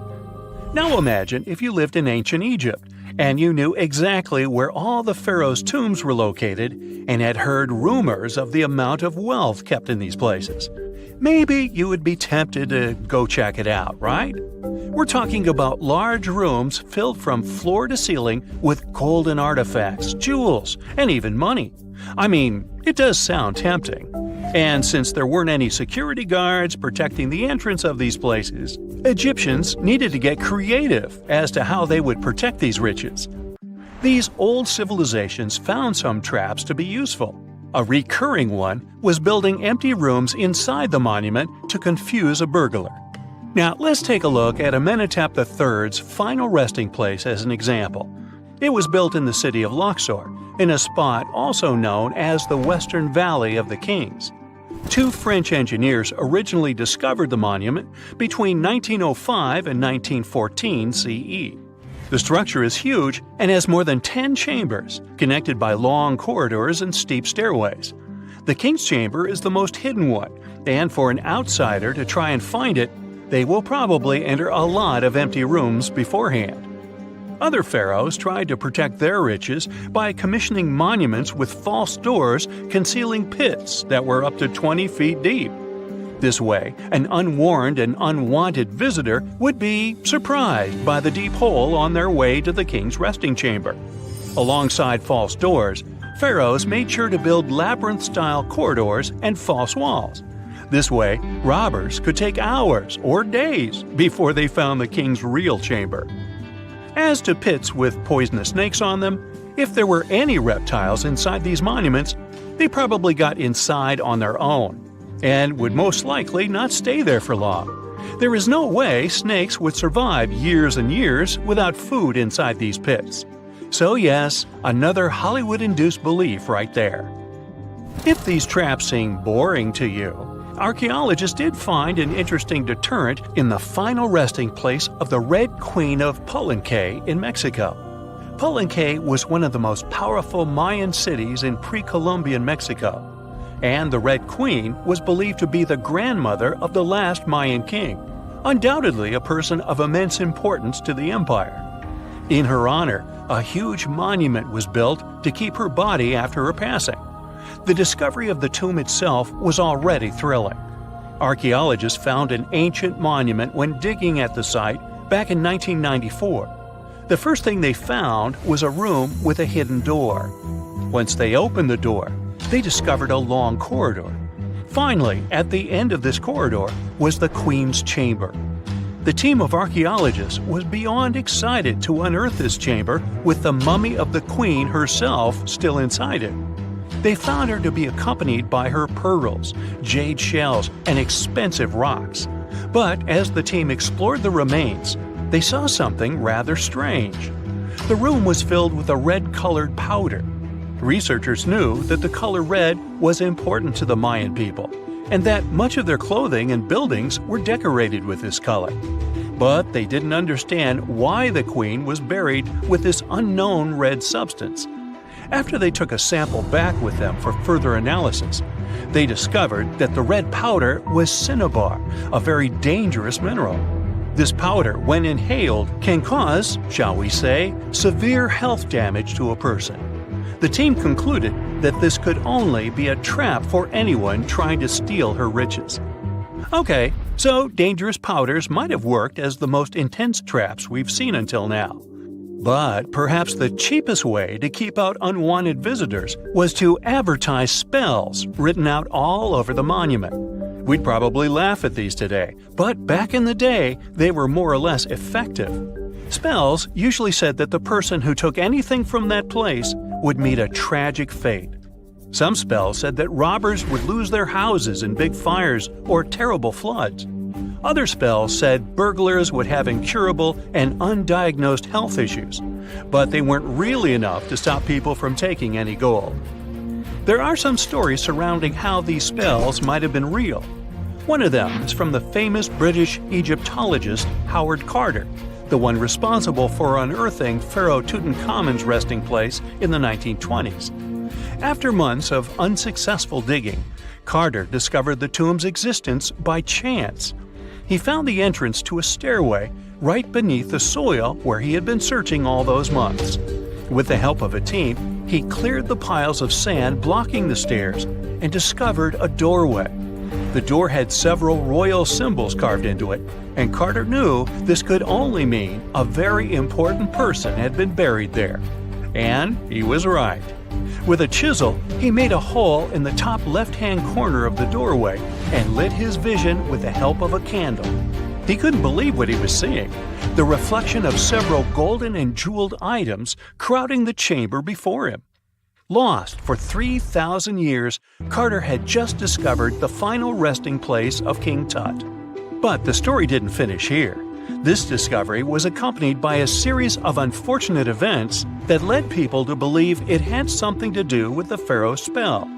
Carter himself mysteriously passed away just a few years later, and some of his assistants lost their houses in floods, just like one of the spells threatened. Some say it's just coincidental, as there's no real proof of these things being connected. Well, what do you think? Was this an effective trap after all? If there's a question that still baffles archaeologists to this day, it's this one. How did the ancient Egyptians build those magnificent pyramids? As far as we know today, their resources were quite limited, especially in terms of tools and building materials. We still don't have a fully satisfying answer, but hey, we've got some pretty amazing theories worth considering. The leading contender among these theories involves the clever Egyptians employing a sneaky strategy. Now picture this. They constructed a slanted and curving mound made of bricks, earth, and sand encircling the pyramid to be. As the pyramid grew taller and taller, they simply increased the height and length of this wacky structure. It's like they were playing an ancient game of Jenga. Now, how did they get those massive stone blocks up there? Well, according to the legendary ancient Greek historian Herodotus, they used sleds, rollers, and levers. It sounds like they turned construction into a supersized game of tug-of-war. And guess what? Herodotus also claimed that the Great Pyramid, the one from Giza, the granddaddy of them all, took a whopping 20 years to build. There's more. Herodotus also dropped a mind-boggling number on us. 100,000 men were supposedly involved in this pyramid extravaganza. Did they hire the entire Egyptian population? Well, it might not be as far-fetched as it sounds. These men were probably mostly farmers, so they probably focused on the pyramids when there wasn't much work to be done in the fields. Like during the flood season of the Nile River. Obviously, specialists in the archaeological community had something to add to this theory. By the late 20th century, they discovered some evidence that suggests the workforce might have been smaller and more permanent than previously thought. Instead of a massive army of 100,000 pyramid builders, they proposed that a modest crew of around 20,000 workers, accompanied by support personnel like bakers, physicians, and even spiritual leaders, could have gotten the job done. There was also this theory that claimed that the pyramids were actually built from the top downward. It suggested that these colossal structures were nothing more than isolated hills used as quarries. The stones were supposedly drawn from these hills, and over time, competing engineers took charge and transformed them into the iconic pyramids we know today. Now, before you dismiss this theory as a wild fantasy, some folks thought it wasn't completely crazy. After all, there are instances where isolated hills exist, so maybe this theory had a tiny glimmer of truth. Whether it involved ramp building or ingenious work schedules, one thing is clear. Those pyramids have definitely left their mark on history and on our imaginations. Now, speaking of ancient Egyptian mysteries, there's this gigantic unfinished obelisk sitting in ancient Egypt, and scientists are trying to figure out how it was shaped. Now, some people suggest that our industrious ancestors used handheld pounders to get the job done. One expert has a different take on the matter, though. He argues that if we take a closer look at the pattern left behind by the shaping tool, we'll notice something peculiar. The walls of the trenches surrounding the obelisk display a neat and even pattern, which is pretty unlikely if they were pounded away by mere mortal hands. According to this expert, those horizontal striations are usually the result of a tool that takes breaks while removing material, leaving its mark on the surface. But wait, there's more. Imagine the tool being rocked back and forth against the trench walls, clearing away the waste to keep the trench from narrowing. Well, in that case, the tool might have left some funky horizontal striations where it was pressed against the sidewall. This sounds like some fancy technology at play, don't you think? And guess what? The dynastic Egyptians probably didn't have access to that kind of know-how. Another famous Egyptologist from way back also uncovered a bunch of core drills during his adventures. Although the actual drill bits are missing, his collection houses these particular core remnants made of limestone, alabaster, and even granite. These constructions aren't the only amazing thing the ancient Egyptians left behind, though. As it turns out, the Egyptians were the genius minds behind the creation of the handheld mirror. Yeah, that little mirror you use every day to check yourself out. But here's the twist. These mirrors are like pieces of art. They were decorated with inscriptions and figures. But that's not all. The Egyptians had a serious concern with their appearance. They knew the importance of personal hygiene and looking fabulous. So, in their quest for pearly whites, they invented toothbrushes and toothpaste. Dental problems were pretty common back then, and their smiles weren't exactly all white. Dentistry wasn't their strongest suit, you see. Maybe their minds were distracted by all that pyramid building. So that doesn't mean those ancient toothpaste recipes weren't amazing. One delightful concoction included rock salt, mint, dried iris petals, and pepper. Some brave dentists in the 21st century tried it out, and it worked pretty well. Ground-up ash was also used in another recipe to create a tooth cleansing paste. Mint was missing, so that didn't do much for their breath. That's when the genius Egyptians came up with the world's first breath mints. They made tablets from heated spices like cinnamon, and they mixed it with honey. Now, let's shift gears to home decor, Egyptian style. They surely took ornamentation to the next level. While the concept of decorating furniture started in Mesopotamia, the Egyptians cranked it up a notch. They went all out with different colors of ink and even developed various weights of paper. Oh, and let's not forget about those cute little area rugs we all have in our homes today. Guess who came up with the idea? Yep, the Egyptians. They used the versatile papyrus plant to make those cozy rugs. And speaking of trends, the Egyptians loved their knickknacks. They had an assortment of small figurines in the shapes of cats, dogs, and people. These statues were made from various materials, like simple sun-dried mud to the ultimate bling of gold. It all depended on how loaded you were. The Egyptians were also all about farming, and they knew that clean water was crucial for their crops and animals. That's why they came up with some nifty inventions and techniques to make sure their land was fertile and their plants were happy. First off, they had the genius idea of using ox-drawn plows. They had two types of plows, heavy and light. The heavy plow would strut its stuff, cutting deep furrows in the soil, while the lighter plow followed behind, fluffing up the earth. But they didn't stop there. After plowing, the Egyptians would break up clumps of soil and sow the rows with seeds. To give those seeds a good old squish into the furrows, they'd march their livestock across the field, effectively closing up the furrows.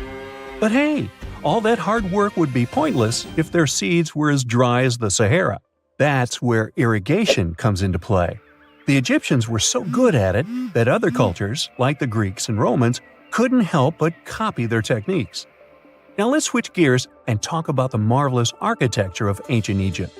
These folks weren't just skilled farmers, they were also architectural maestros. They built these fancy canals to carry water to farms and villages, and boy, did they know how to make those canals look pretty. Just imagine strolling along a canal lined with ornate structures.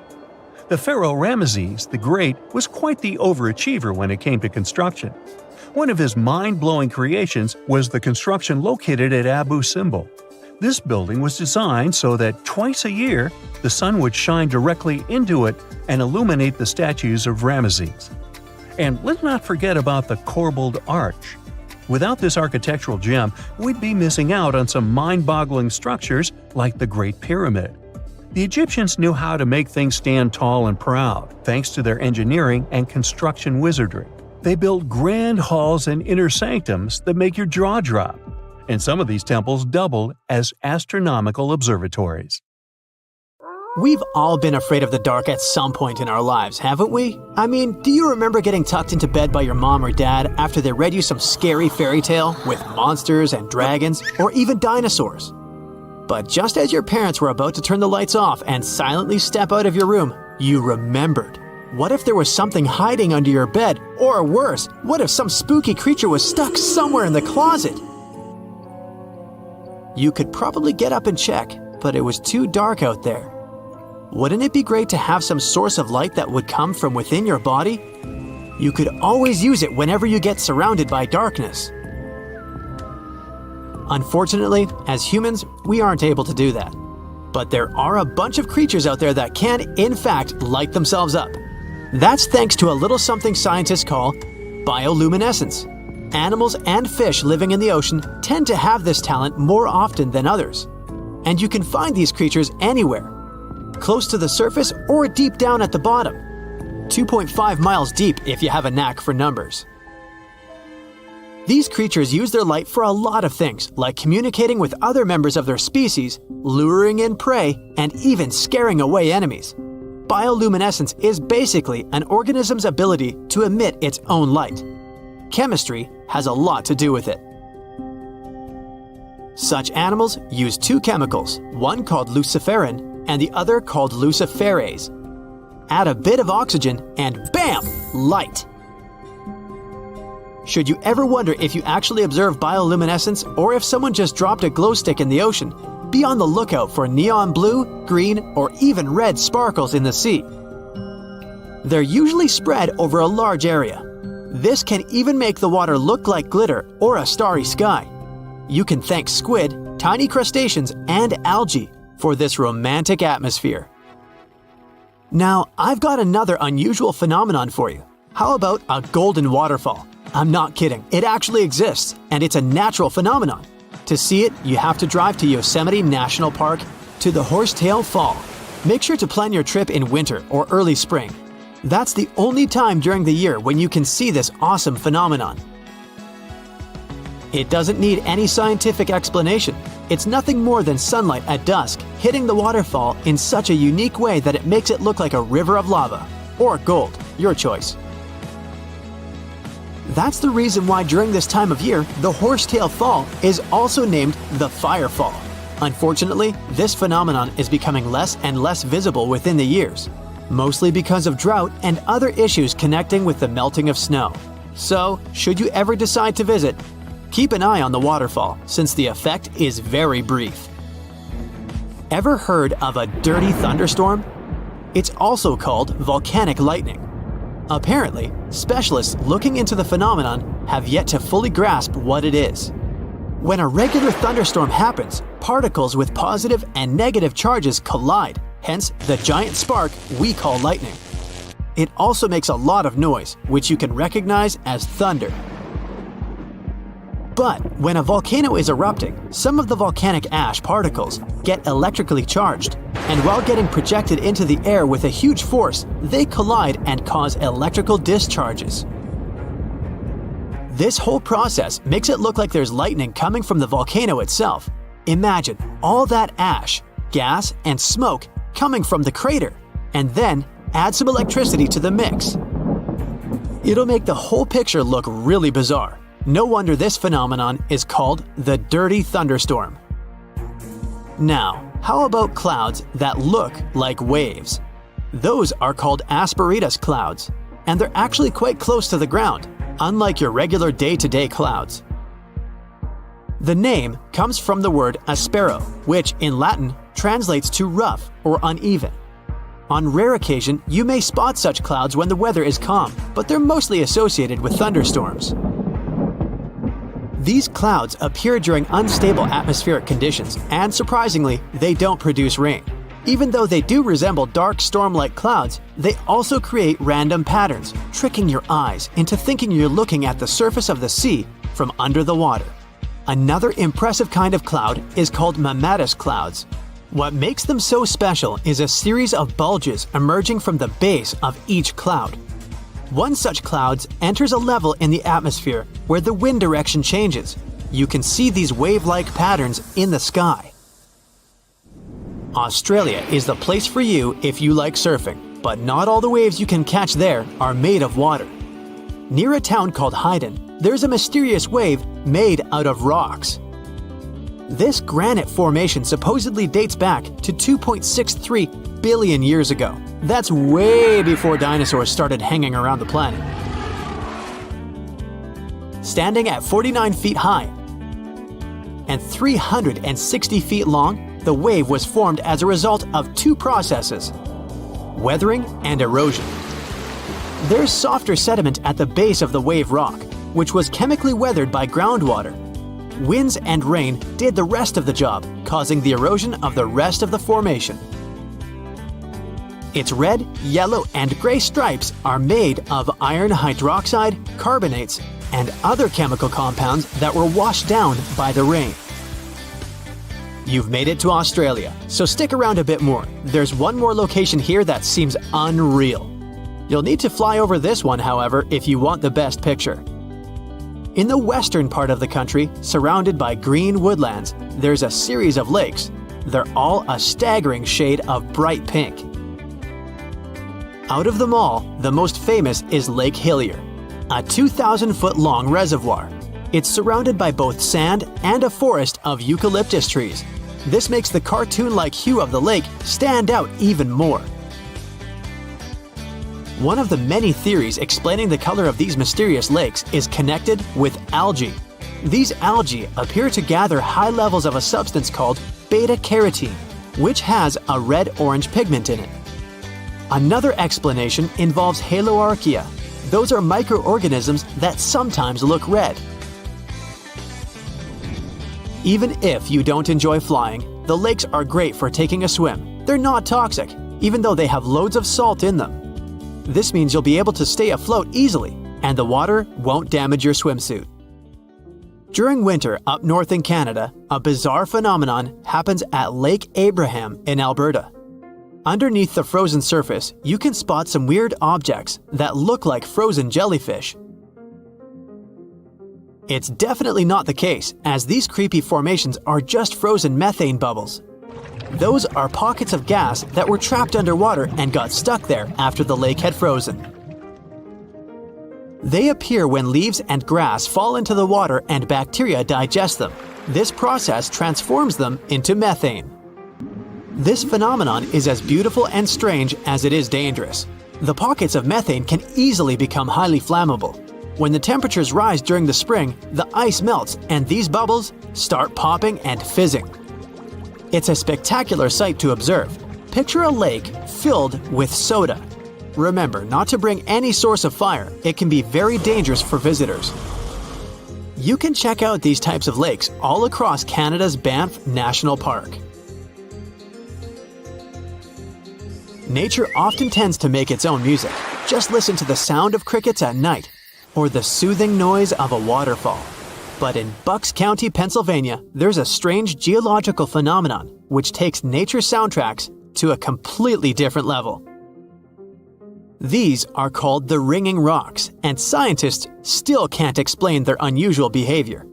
If you strike these rocks with a heavy object, like a hammer or another rock, the stones will make a ringing sound, as if they were hollow, but they're not.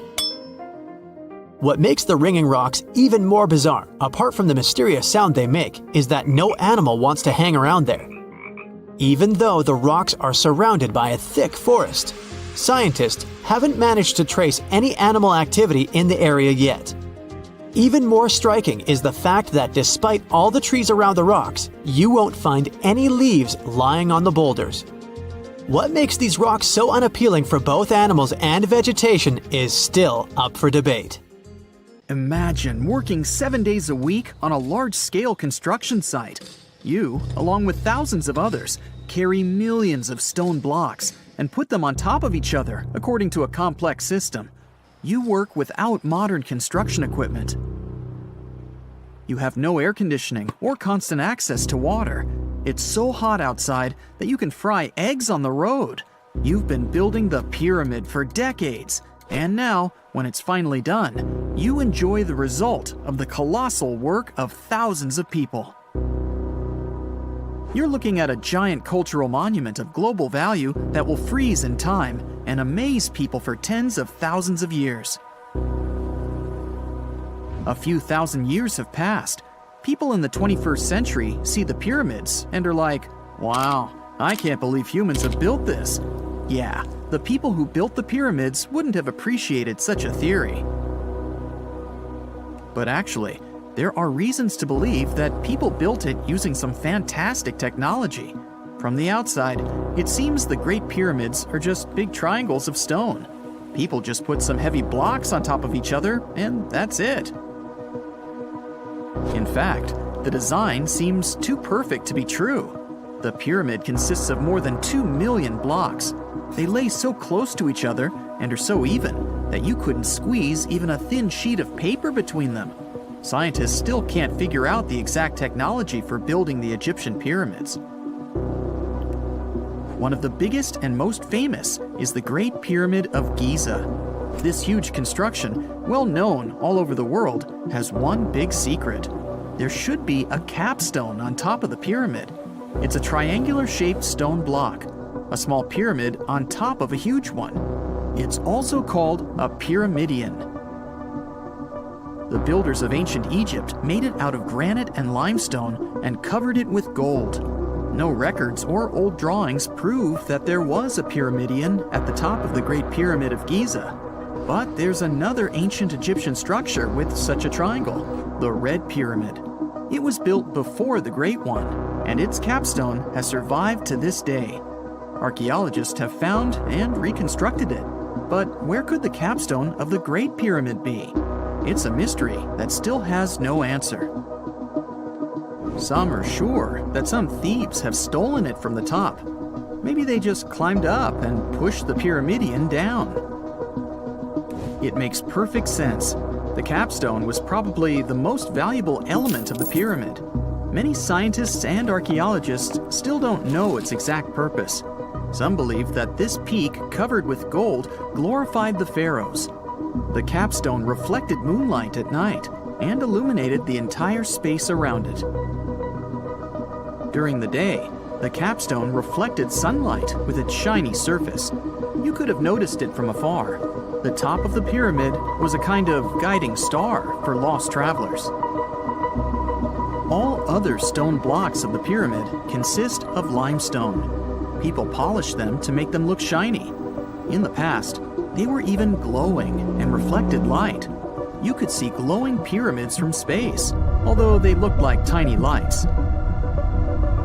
Over thousands of years, winds, sandstorms, and rains have changed the pyramid's appearance.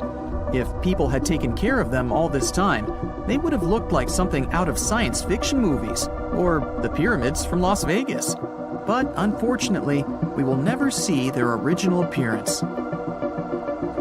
Some archaeologists and scientists believe that the capstone could absorb the sun's energy and distribute it evenly throughout the pyramid. No one knows precisely why the Egyptians needed this technology. There's a theory the pyramids are ancient energy systems. The pharaohs applied this energy to use some unique technologies that were more advanced than all the achievements of the 21st century. And the triangular shape of the pyramids was ideal for boosting this electromagnetic energy. In theory, solar radiation, or electromagnetic forces, accumulated at the top of the pyramid, filled the inner rooms, and then went down the walls to the base. Any surface distortion could prevent the flow from spreading, so they had to create a perfectly smooth surface. That's why they installed the blocks so that nobody could squeeze a needle or razor blade between them. Many people believe in this theory because they built the pyramids from limestone. This material can hold energy inside itself. In the inner part, they created granite deposits to cause air ionization, that is, to create an electric charge. They also dug channels under the pyramid for water to transmit electricity. And at the top, they put a gold capstone, the best conductor of electricity. So, this is how you get a great power generator. Different cultures used similar technologies to create electricity all over the world. But these are all theories. If it had been working, humanity would have used these technologies today. There are mentions of the metal industry, chemistry, engineering, physics, mathematics, and astronomy in some ancient records. Most scientists don't believe in all these things. We know the detailed stages of the technology's development in different cultures. In the 21st century, scientists, historians, and anthropologists can track the evolution of all modern devices. If people had created some technological inventions in ancient times, the history of the world would have looked different. Perhaps all the achievements of antiquity could have been wiped off the face of the earth by global cataclysms. and it can happen to us.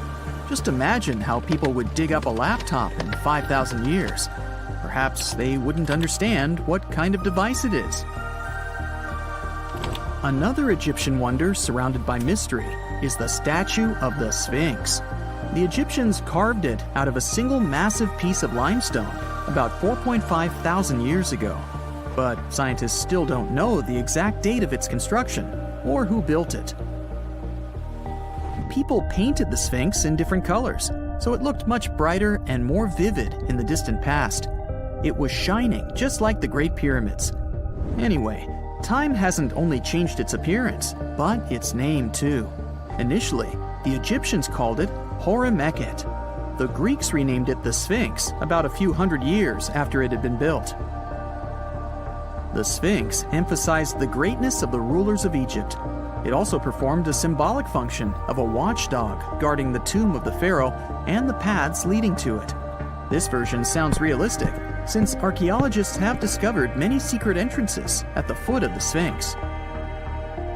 Perhaps these rooms and intricate tunnels lead to underground halls with treasures. And treasures don't always mean gold and jewelry. According to legends and theories, the Sphinx guards the Hall of Records, the storage of all humankind's knowledge. The information about the ancient mythical state of Atlantis could be there. You can find many detailed maps of the internal dungeons of the Sphinx on the internet. They show structures 12 stories deep under the statue. It looks like a small city filled with gold, scrolls of knowledge, and various ancient artifacts. But don't believe all these maps. These are just theories. Several thousand years have passed, but people have very little information about it. Archaeologists know that there are still many strange and exciting things about the Sphinx that are still undiscovered. Some locals are afraid to research because they believe they can awaken something terrible from the underground depths. Therefore, it's mostly scientists from other countries who conduct the excavations. In 1998, scientists discovered strange tunnels leading to empty rooms under the Sphinx. They realized that some people tried to get there through tunnels in the past, and maybe those people took all the treasures that were there. One of the legends says that some powerful artifact lays beneath the Sphinx. Its technology can change the whole world, but the locals are hiding it because it can damage the planet. Some believe that you can find evidence of unknown technologies painted on the granite walls in the pharaoh's tombs. But most likely, these paintings and signs tell us the myths and legends of ancient Egypt. But what if Egyptian symbols and drawings are detailed instructions for using ancient technologies? What if the locals that lived at that time thought, people in the future won't be able to get energy themselves. Let's leave some detailed instructions for them. Anyway, there are many riddles and theories. In reality, the search for answers is a dangerous undertaking, since it's not easy to get into the underground halls. Excavations can ruin the structure of the entire Sphinx. Any person inside the tunnels may get lost and never be able to find their way back. Besides, it costs a lot of money. Now, what would be awesome is if people could invent some device that could scan underground areas and show their detailed models. A piece of whale rib has recently been found in a North Carolina mine. Not a big deal, some might think. Hey, why can't a whale be a miner, right? But this fragment offers scientists a unique glimpse at the interactions between prehistoric sharks and whales from around 3 to 4 million years ago. The thing is, 3 tooth marks embellish the rib. That means that the whale was once badly bitten by an animal with a super powerful jaw. Judging by the spacing between the tooth marks, and it reaches almost 2.5 inches. This animal could be a megatoothed shark. I'm talking about the megalodon. Or it could be a different shark species which was around at that time. The curvature of the shark's jaw shows that the animal was relatively small, between 13 and 20 feet long. Yeah, small. As for the whale, it seems to be the ancestor of a great blue or humpback whale. Researchers are amazed. You don't usually expect to find evidence of animal interaction and behavior preserved in the fossil record. After examining the sample carefully, they concluded that the shark must have gone away with a mouthful. but the whale had survived because most of the fossil fragment is covered with what is known as woven bone. It quickly forms in response to localized infection. Such bone isn't particularly strong, and later the body remodels it into compact bone tissue. But it takes time. The presence of this bone means that the healing was incomplete and the whale passed away 2 to 6 weeks after the unfortunate encounter. On the other hand, its demise could have been unrelated to the infection and injury. Only a handful of fossils show such kinds of interactions between ancient animals. You can often find bite marks on fossils indicating where the animal passed away and its carcass was scavenged. But this fossil is one of a few examples that not only show a wound inflicted by another animal, but also demonstrate that the prey survived. All fossils are exciting for paleontologists. Yes, they need to get out more. But some might look terrifying to regular people. For example, look at this picture of tentacle arms and octagonal-shaped heads. When it first appeared in mass media, internet users claimed that it was some ancient organism that had come from space. Others thought the story was fake. But in fact, both the picture and the fossil are real. The fossil is known as a mortality plate, a fossilized representation of a mass extinction event of one or several species. The fossil actually contains more than a dozen specimens of a type of marine organism called a crinoid. Despite their looks, crinoids were not plants but marine animals. This particular species lived deep underwater on the seafloor. Crinoids were related to starfish, sea urchins, and brittle stars. These creatures could attach themselves to the seafloor with stalks made up of flexible porous discs connected by soft tissue. The stalks were hollow, and that's where the animal's nervous system was located. Crinoids absorbed oxygen through thin-walled tube feet. The creatures usually reached the length of more than 8 inches and had 5 arms lined with leathery-looking tentacle-like structures. They fed on plankton and sloughed off organic material. Now, even though these fossil finds seem to be super exciting, few creatures in the fossil record confuse scientists as much as the Tully monster. This curious sea creature sported a toothy, trunk-like snout and eyes splayed out on a rigid rod. But the most bizarre thing? It has been impossible to classify. Researchers have been considering a variety of organisms, for example, segmented worms, swimming slugs, and primitive eel-like creatures, since the monster was discovered in 1966. Recently, they have even tried to connect it to some species of jawless fish with a backbone-like structure. A team of scientists from Japan has used high-resolution laser scanners to examine the anatomy of Tully monster fossils in 3D. They concluded that the enigmatic fossil might be an invertebrate after all, and still, the true identity of the creature remains elusive. In the 1950s, amateur fossil hunter Francis Tully found a ghostly imprint of a torpedo-shaped organism with a huge tail fin in the Mizon Creek fossil beds in Illinois. Tully had never seen anything similar to the torpedo structure. He took his find to Chicago's Field Museum of Natural History. Paleontologists working there were baffled as well. Since then, scientists haven't been able to determine where the creature fits on the phylogenetic family tree, or where they should spend Thanksgiving. In 1741, an explorer and captain named Vitus Johansen Bering led an expedition to map the coast of Alaska. The ship he was on got shipwrecked on what later became known as Bering Island, and they got hungry.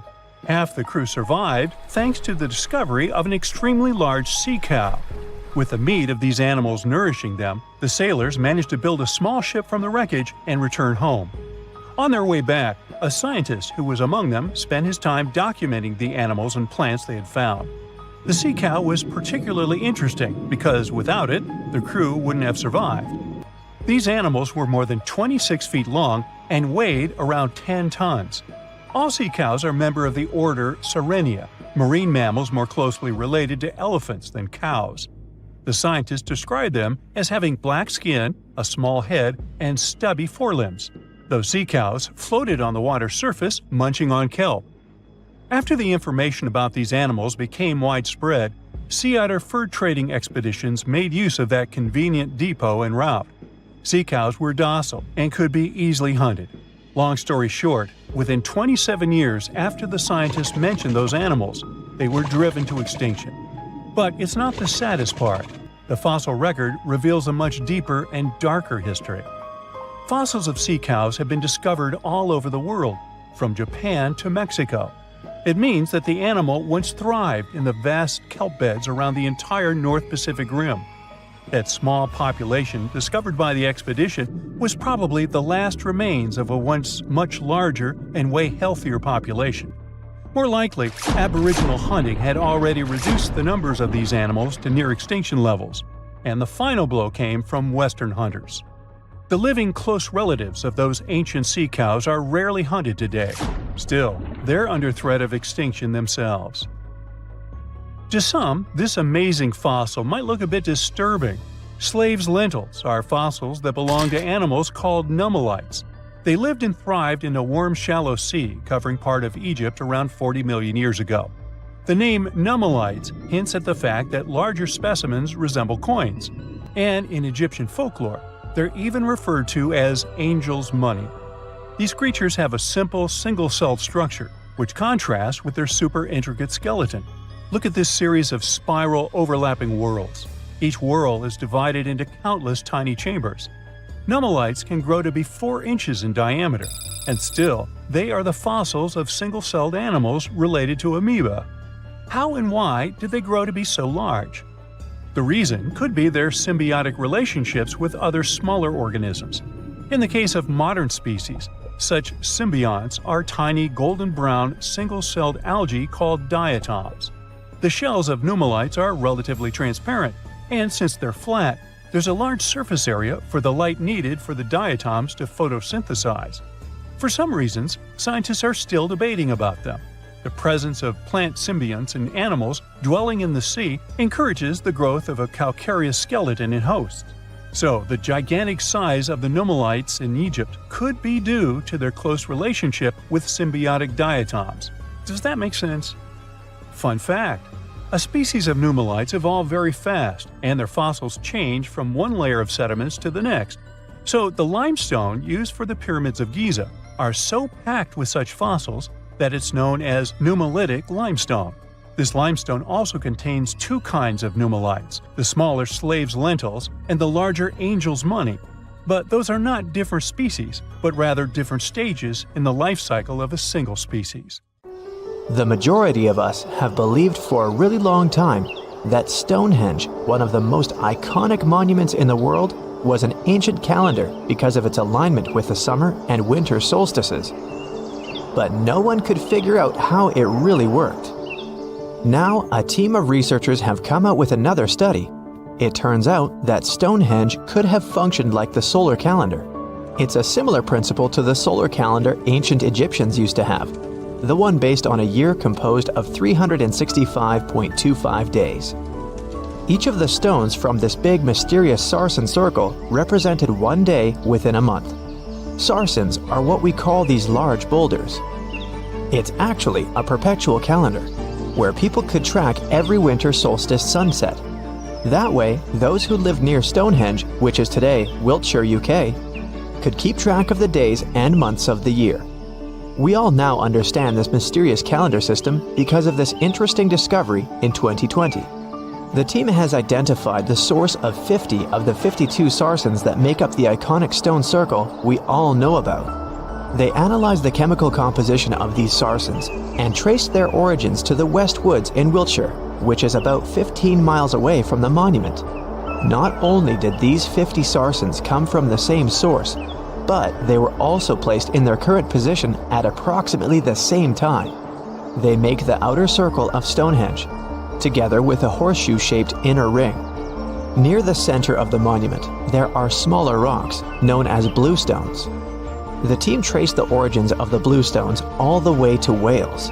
They also discovered that the sarsens share a common chemistry, over 99% silica with trace elements.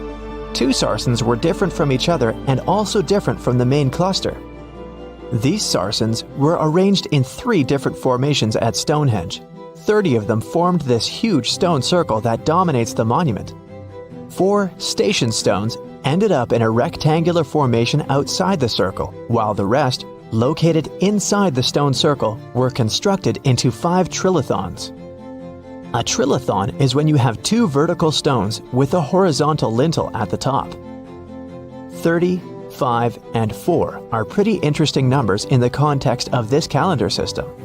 The 30 uprights that are spread around the main Sarsen ring could represent days of the month. If you multiply that by 12, you get 360.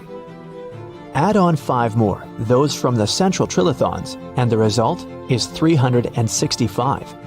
And to really adjust the calendar to match a solar year, you need to add 1 extra leap day for every 4 years, right? The team believes the ancient people used the 4 station stones to keep track of this part. So, in this system, they paired the summer and winter solstice every year with the same pair of stones. Ancient people started building Stonehenge about 5,000 years ago, and it took more than 1,000 years to finish the work. But the Stonehenge you see today is not the complete, original version from the beginning. People have broken and taken away many of its old bluestones and sarsens.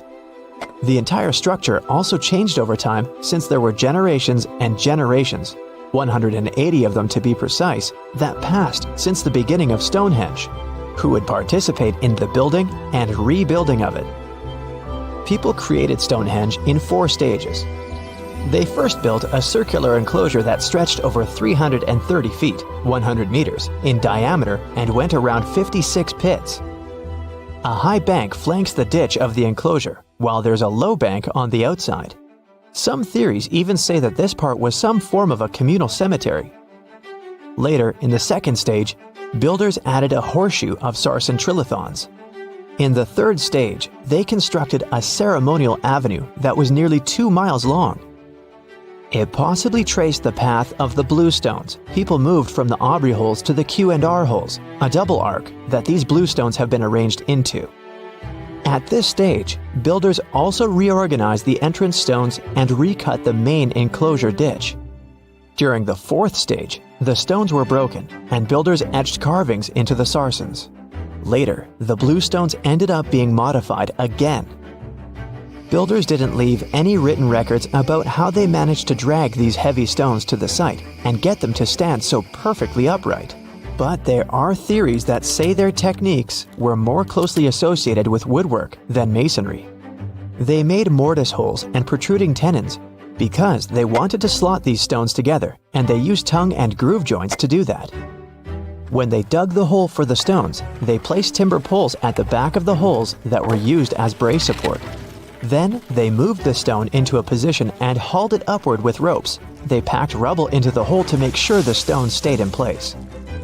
A pre-industrial farming society put this fascinating monument together using only tools made of stone and bone. Not even the wheel had been invented yet. This unusual formation is also known as ringing rocks. The stones you can see at Stonehenge have some pretty odd acoustic properties. When you strike them, they produce a loud clanging sound. That could be one of the reasons why people bothered to transport them over such a long distance in the first place.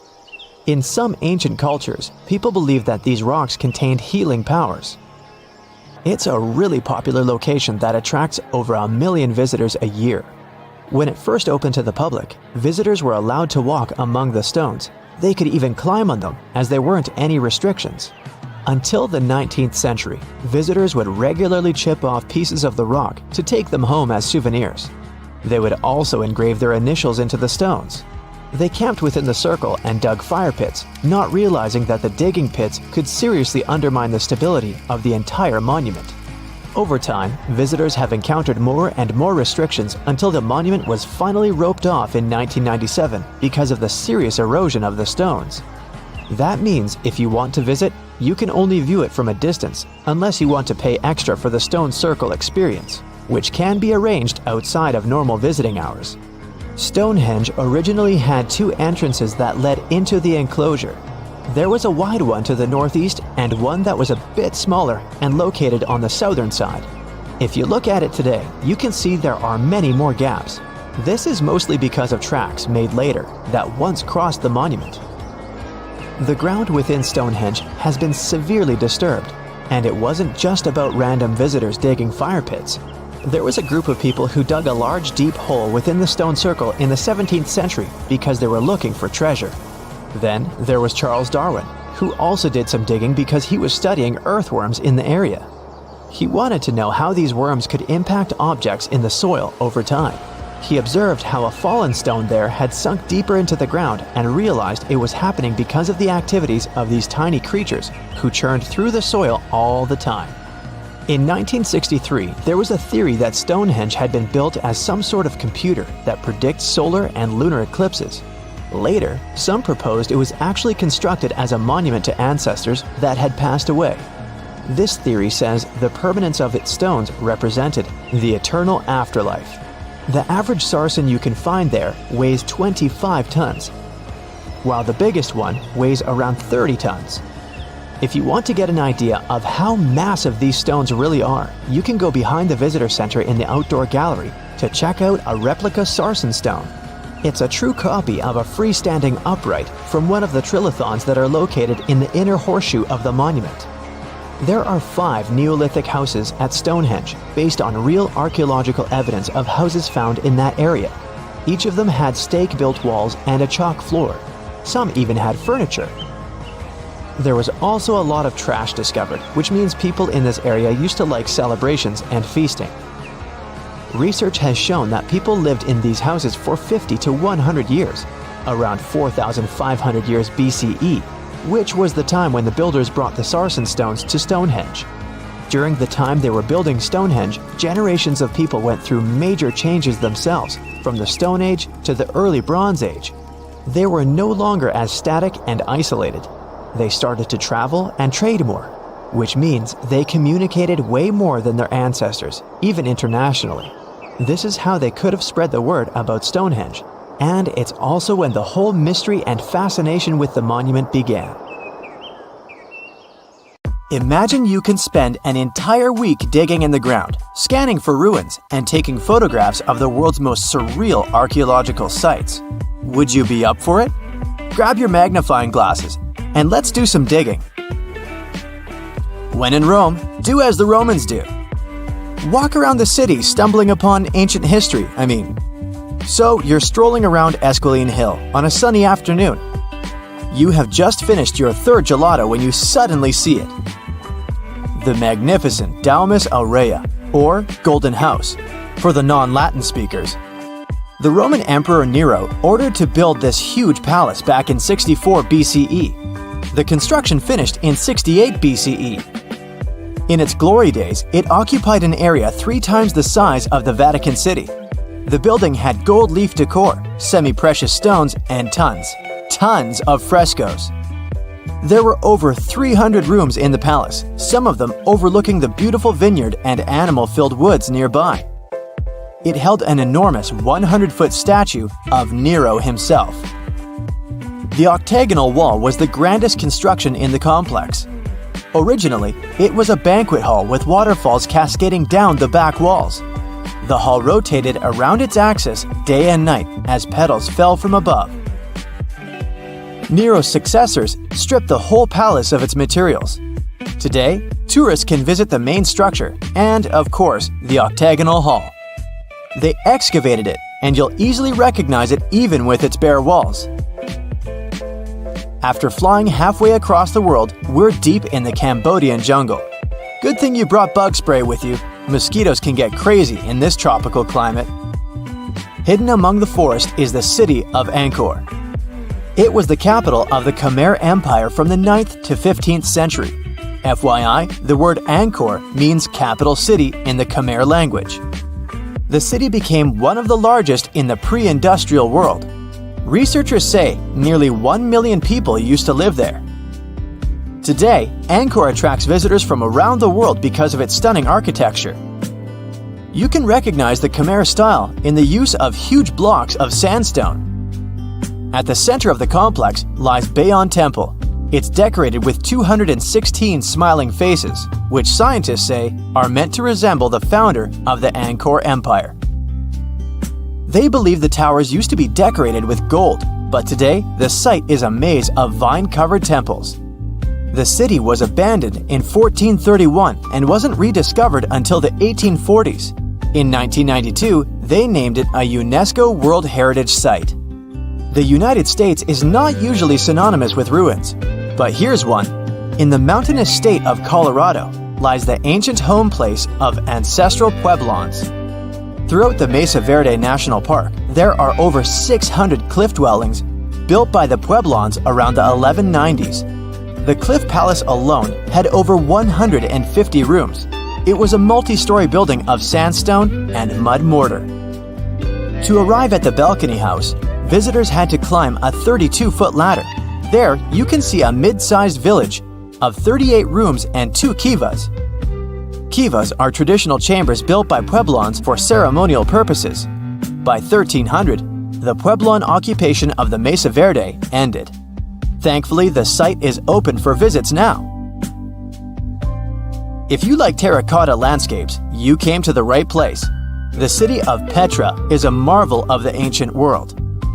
Located in Jordan's desert, the city was a commercial hub back in the 4th century BCE. The Nabataeans, an Arab Bedouin tribe, lived in the so-called Rose City and thrived for many years, accumulating a significant amount of wealth. They invented an innovative water management system that made the region habitable. The rock-carved gate-like structure Petra is famous for is what is called the Pharaoh's Treasury. It stands at the main entrance to the site and is said to have a hidden treasure beneath it. In the early 2000s, the site was named one of the 7 new wonders of the world. All the way in South America, in the country of Guatemala, lie ancient Mayan ruins. The lost city of Tikal is a site made of 12,000 buildings, the remains of the capital of the ancient Mayan Empire. It is comparable in importance to London or New York. The North Acropolis is Tikal's most ancient complex of monuments. Built solely by human hands in 750 BCE, it served as the resting place of kings and chiefs. Back in the day, the step pyramid temples were painted a beautiful red. Mayans loved that color. Today, of course, you'll only see the limestone. Archaeologists have no clue as to the cause of Tikal's decline. Was it drought, disease, or something else altogether? Located on the left bank of the river Tigris is a strange old ruin, a battered archway. It belonged to a city named Ctesiphon, the jewel of the Persian Empire for over 800 years. The city hosted an extravagant palace, decorated with a glass mosaic, jewel-adorned carpets, and a lot of marble. What is it with royalty and marble anyway? The arch was part of an imperial palace complex. Until modern times, it was the largest man-made freestanding vault. Notice how there are no pillars sustaining it. The enormous wealth of the city made it a constant target for other empires, until it eventually fell. In the mood for some more Mayan ruins?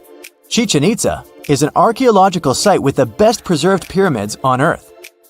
Located in Mexico's Yucatan state, this Mayan city is well over 1,500 years old. At its peak, it was home to 35,000 people. The site has a total of 26 ruins to be uncovered. The highlight here is El Castillo, a tremendous step-like temple standing 80 feet above the ground. Its most peculiar feature is that it has 91 steps up each of its 4 sides, including the upper platform. It makes for 365 steps, the number of days in the solar year. The oldest lost city in this list dates back to the Neolithic period. It was when us, human beings, started farming for the first time, instead of living a fully nomadic lifestyle based on hunting and gathering. Located on Orkney Island, off the coast of Scotland, is a prehistoric site known as Skara Brae. Thanks to good restoration, the site is very well preserved. You can see prehistoric dwellings with hearths, stone-built furniture, and even primitive toilets. Researchers found runic symbols on the site, which means they could have attempted some form of writing. Ah, Greece. Fancy some feta cheese, anyone? We've arrived at the focal point of archaeological sites, but today we're exploring one in particular, the Colossus of Rhodes. Also known as the Bronze Giant, it used to be one of the 7 wonders of the ancient world, standing in the harbor of the Greek city of Rhodes back in the 3rd century BCE. The Colossus was said to be 105 feet tall. It's believed that the statue was built with the help of 900 camels. Sadly, it only stood for 54 years. A ravaging earthquake tore it to pieces, so visitors would come and see only a giant foot. Now, there is a whole load of nothing where the statue once stood. I think it's safe to say there are a lot of random ruins on walls spread across the globe. And our final visit for the day consists of exactly those. All the way in northern England lies the ruin of Hadrian's Wall. The Roman emperor commissioned the wall in order to separate his empire from Britain's. The original wall was a lot grander than what is left of it today. But still, the ruins are pretty impressive. They consist of a 73-mile structure stretching from one coast to the other. Back in the day, Hadrian's Wall hosted 17 large forts and numerous observation towers to ensure the maximum safety of his empire. The wall fell into oblivion when the Romans left Britain at the start of the 5th century. People began looting it to build churches, farms, and even houses. Today, if you decide to visit the ruins, you'll only see waist-high fragments of stone. But still, pretty neat, huh? If someone finally invents time travel and you hop on a trip to the past, you won't recognize many of the things you know and love today. The Statue of Liberty and the Egyptian pyramids, some basic gadgets like the remote control and your laptop, and even the corn you have for lunch have all changed beyond recognition. When the pyramids were originally built in ancient Egypt and Giza and other places, they didn't look sandy brown at all. All of them were covered with white limestone. If you had seen them under the hot African sun, you'd have to look away. That's how smooth and shiny they were. Builders used around 6 million tons of this material for the Great Pyramid of Giza alone. It's the largest one you can still see on your trip to Egypt. The local rules were quite a thrifty crowd, and they reused some of the casing stones for other construction projects. A massive earthquake in the 14th century has also loosened some of the stones, so you won't see a lot of limestone, but some of it is still there, on top of the Pyramid of Khafre in Giza. It looks like it has a second peak on top of the first. In ancient times, all pyramids used to have capstones called pyramidions, covered in a mix of gold and silver. Most of them have been lost over the centuries, but you can still see a few of them at museums. They show images of Egyptian deities. The pyramids were probably modeled after a sacred pointed stone, the benben. It represented the rays of the sun. Now, lifting heavy rocks wasn't so simple without the tech we have today. I guess you'll agree with me if you helped your friends move at least once, and they made you carry the couch. But those smart Egyptians of the past thought of that and chose the pyramid shape. It lets the weight distribute evenly throughout the whole thing. The Statue of Liberty has also had a major makeover since it was first unveiled in 1886. Believe it or not, it used to be a shiny brown color, just like a penny. 20 years later, it changed its color to green. It wasn't a fashion statement, but a chemical reaction. The statue is covered with hundreds of thin copper sheets. When copper reacts with air, it naturally forms a protective layer called verdigris. This layer protects what's under it from corrosion, and that's why statues and other things made of copper, brass, and bronze can last so long. When Lady Liberty first turned green, people in authority decided it would be a good idea to paint it all over. It was way before social media, so you couldn't just drop an angry comment under the post describing the idea. But they wrote about it in the local newspapers, and the public didn't love the idea. Then the Times interviewed a copper and bronze manufacturer, and he confirmed they shouldn't repaint it, because removing the protective layer would mean destroying the statue. Over the years, people have suggested painting Lady Liberty several times, but no one has ever done it. I don't know about you, but I can't imagine that lady in any other color, so I guess it's for the better. You love bananas as much as I do? Next time you enjoy a juicy soft one, remember you gotta thank selective breeding for that texture. The original wild bananas had many large, hard seeds and not so much delicious pulp. And hey, who doesn't like a sugary watermelon? It has a history of over 5,000 years. and it used to have bitter yellowish white flesh and was really tricky to open. Selective breeding saved the day again, and watermelons got way sweeter. Japanese scientists went further and invented the seedless version. Corn's grandmother is a Mexican grass called teosinte. The kernels in this grass were small and hard to get. Farmers from many thousands of years ago saved the seeds only of those plants that were larger or tastier, or with kernels that were easier to grind. Thanks, my friends, for giving us the corn that's edible and even delicious. And just imagine, wild avocados were so small that they could easily fit in the palm of your hand. The pit in them was so large you wouldn't find much edible material inside. They also had a much harder shell than the ones we're used to.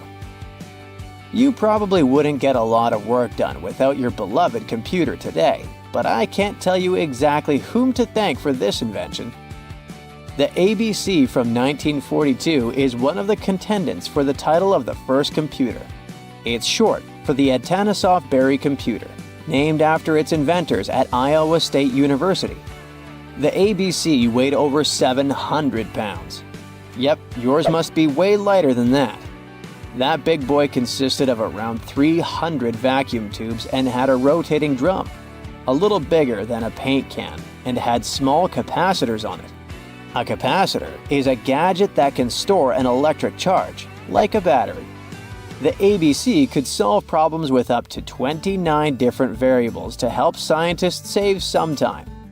Like modern computers, it used binary digits, ones and zeros, to represent all numbers and data. Because of that, it was possible to do the calculations electronically.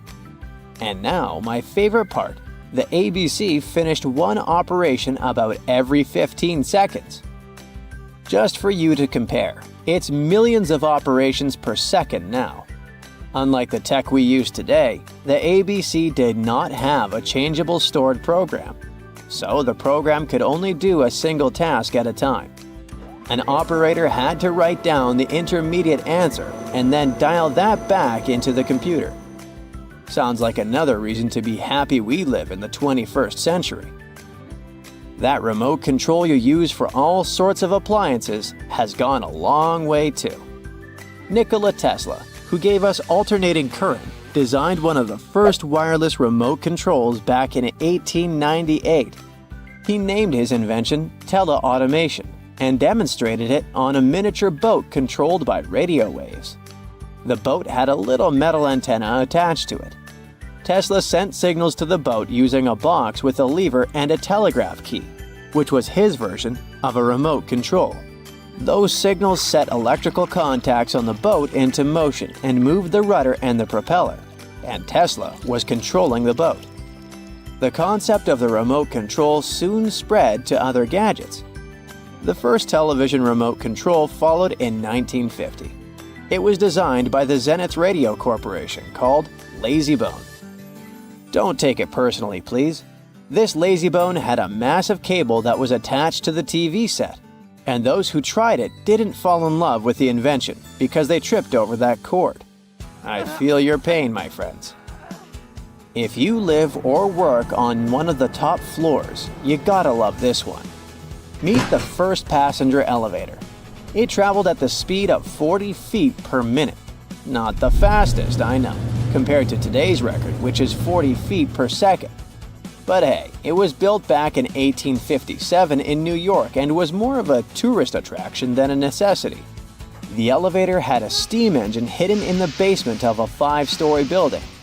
3 years later, they shut it down because the public didn't appreciate it. Otis Tufts filed the first patent for a vertical railway around the same time. His invention included an actual car with a bench inside for people to sit on. Sounds like a great spot to hang out with friends to me. What do you say? Then they started adding elevators to luxurious hotels around the world. They were entire rooms with a rich design, upholstered seats and mirrors on the walls, and sometimes even a small chandelier. There was an obligatory operator who'd close the door and the car would start its super slow ascent. It was still more about style than about speed, so I guess I'd choose the stairs. Hey there, curious history buffs. Have you heard the legend of the ancient race of giants of Nevada? Yes, I'm talking about actual giants that allegedly lived thousands of years ago. Now I know what you're thinking. Giants, really? Well, archaeological finds add fuel to this debate too. And here's where it gets interesting. Lovelock Cave was indeed used as a burial site, and some of the remains found there are much larger than average human bones. The cave is by the Humboldt Sink in western Nevada. It was once part of an enormous lake, which eventually dried up, leaving a number of smaller ones, including the Humboldt Sink. The cave became the home of the Site-Ka tribe. According to the legend, these red-haired giants were so big that they had to be buried in the cave itself. Indeed, later on, archaeologists discovered 8 to 10 foot tall skeletons. This legend started to unfold when a mining engineer named John T. Reed talked to the locals in 1886. Once Reed saw the cave, he knew he was onto something. The news spread soon, but the cave was attracting another type of attention too. The deposits of a fertilizer known as guano were discovered inside the cave. So a mining company began excavating the precious resource in 1911 and soon shipped more than 250 tons of the fertilizer to San Francisco. Unfortunately, some of the human remains and artifacts were neglected and lost in the mining process. This led to an official excavation in 1912 and 1924. After the top layer of guano had been mined, strange objects started to surface. Around the area, the earliest evidence of human habitation dates back about 4,000 years. The Lovelock culture lasted for some 3,000 years, and they left us with 10,000 stunning artifacts. The pits in the cave were like a series of time capsules hidden at different depths. Archaeologists determined the age of each pit by its depth. It turns out that many different groups used the cave for storage over a really long time, and the things they stored there give us a really cool glimpse into their cultures. It's like a giant ancient storage unit full of hidden treasures. What have the researchers found besides the giant bones, you might ask? Some other bodies were mummified using a method similar to the one applied by ancient Egyptians. These remains also had something in common with the bodies discovered as far south as Lake Titicaca. Both mummies had some red hair, yet there are scientists who believe this reddish hue is the result of the interaction with the environment in which the bodies stayed. So, while the story of the red-haired giants may be a wild and intriguing tale, not everyone is convinced. Some experts believe that the bones found in Lovelock Cave are simply the remains of prehistoric animals, like mammoths or sloths. But others insist that there's something more to the story. Other relics, such as finely crafted baskets and exquisite duck decoys made from tule fibers, were also found there. In any case, this cave is worth the attention it gets. By the way, you can still visit this cave today and see the pits of different depths with your own eyes. But let me tell you one thing, it's in a hot, dry, and isolated place. Archaeologists have made another discovery that seems to be straight out of a legend. They think they found the palace of the one and only Odysseus, who was the legendary Greek king of Ithaca and the hero of Homer's epic poem. Move over, Indiana Jones. We've got some real-life adventure happening here from around 1300 BCE. Apparently, this is the only palace mentioned in Homer's epic poems that hasn't been found. The excavations have been made on the Ionian Islands, and the view from the ruins found on the island of Ithaca are exactly as described in the Odyssey, says the professor who led the excavation team. Known to the ancient Romans as Ulysses, the Greek hero took 10 years to return home to Ithaca after the fall of Troy. For many years, Homer's other epic, called the Iliad, which tells the story of the protracted siege of Troy by the Greeks, was regarded as a myth too. But then, in the 1870s, Troy was rediscovered in modern-day Turkey's Çanakkale city. So, if they found Troy, who's to say they couldn't find Odysseus's home? the researchers were following Homer's words as a roadmap. The excavation site has a building complex with 2 levels. It has important finds, such as storerooms and workshops, a complicated drainage system, and fragments of pottery. It also has a well from the 8th century BCE, which is around the time when Odysseus is believed to have been the king. Yet, not everyone is convinced that the team has actually discovered the home of Odysseus. A British researcher named Robert Biddlestone insists that Homer's description of ancient Ithaca isn't very similar to the island that now has its name, and that Odysseus's kingdom was actually on the Isle of Cephalonia. However, Italian archaeologist Adriano La Regina might have a more realistic approach to this debate. He says that whether this find has a connection to Ulysses or not, what's more important is the discovery of this royal palace. Once upon a time, in a land far away, the Klamath Indians spread a legend about the creation of Crater Lake. Okay, maybe this land is not that far away, and it still exists. You can find it in south central Oregon, in the western United States. Anyway, the legend has it that this lake was formed in a vicious battle between 2 volcanoes, Mount Mazama and Mount Shasta. Then the spirits of earth and the sky, which are Lau, who ruled the below world, and Skell, the chief of the above world, joined the fight. It turned into a geological drama. During the battle, darkness veiled the land. The fight was over when Mount Mazama collapsed and sent Lau back into the underworld. Then the rain filled the pit and created a lake in the place where the mountain had once stood. Flash forward to our time. Scientists have discovered that Mount Mazama did erupt 7,700 years ago. Artifacts found in the area prove that the legend indeed contains some details about the explosion. The tale says that red-hot rocks were flying through the sky. This happened during the volcanic eruption that caused the mountain to collapse. This created the volcanic caldera, which later on got filled with water. What makes this legend came true story unusual is how long it has existed. According to researchers, these types of verbal stories lose their credibility within 600 to 700 years. That's why the legend about the creation of Crater Lake is so unique. So many generations, for hundreds of years, have been accurately passing down the information. This volcanic crater lake is now in a national park. It's famous for its deep blue color. The water in it is extremely clear. If you visit it today, the water you'll see won't be the same as for someone who will visit the place 250 years later.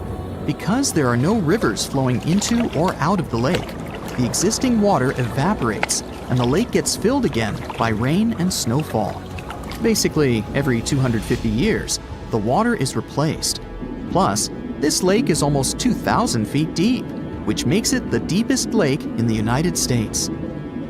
Swimming is okay in the lake, but there's only one legal and safe trail to get to the shore. There are other activities, such as fishing and boat tours. Shared human experiences, such as birth, marriage, and aging, may explain why certain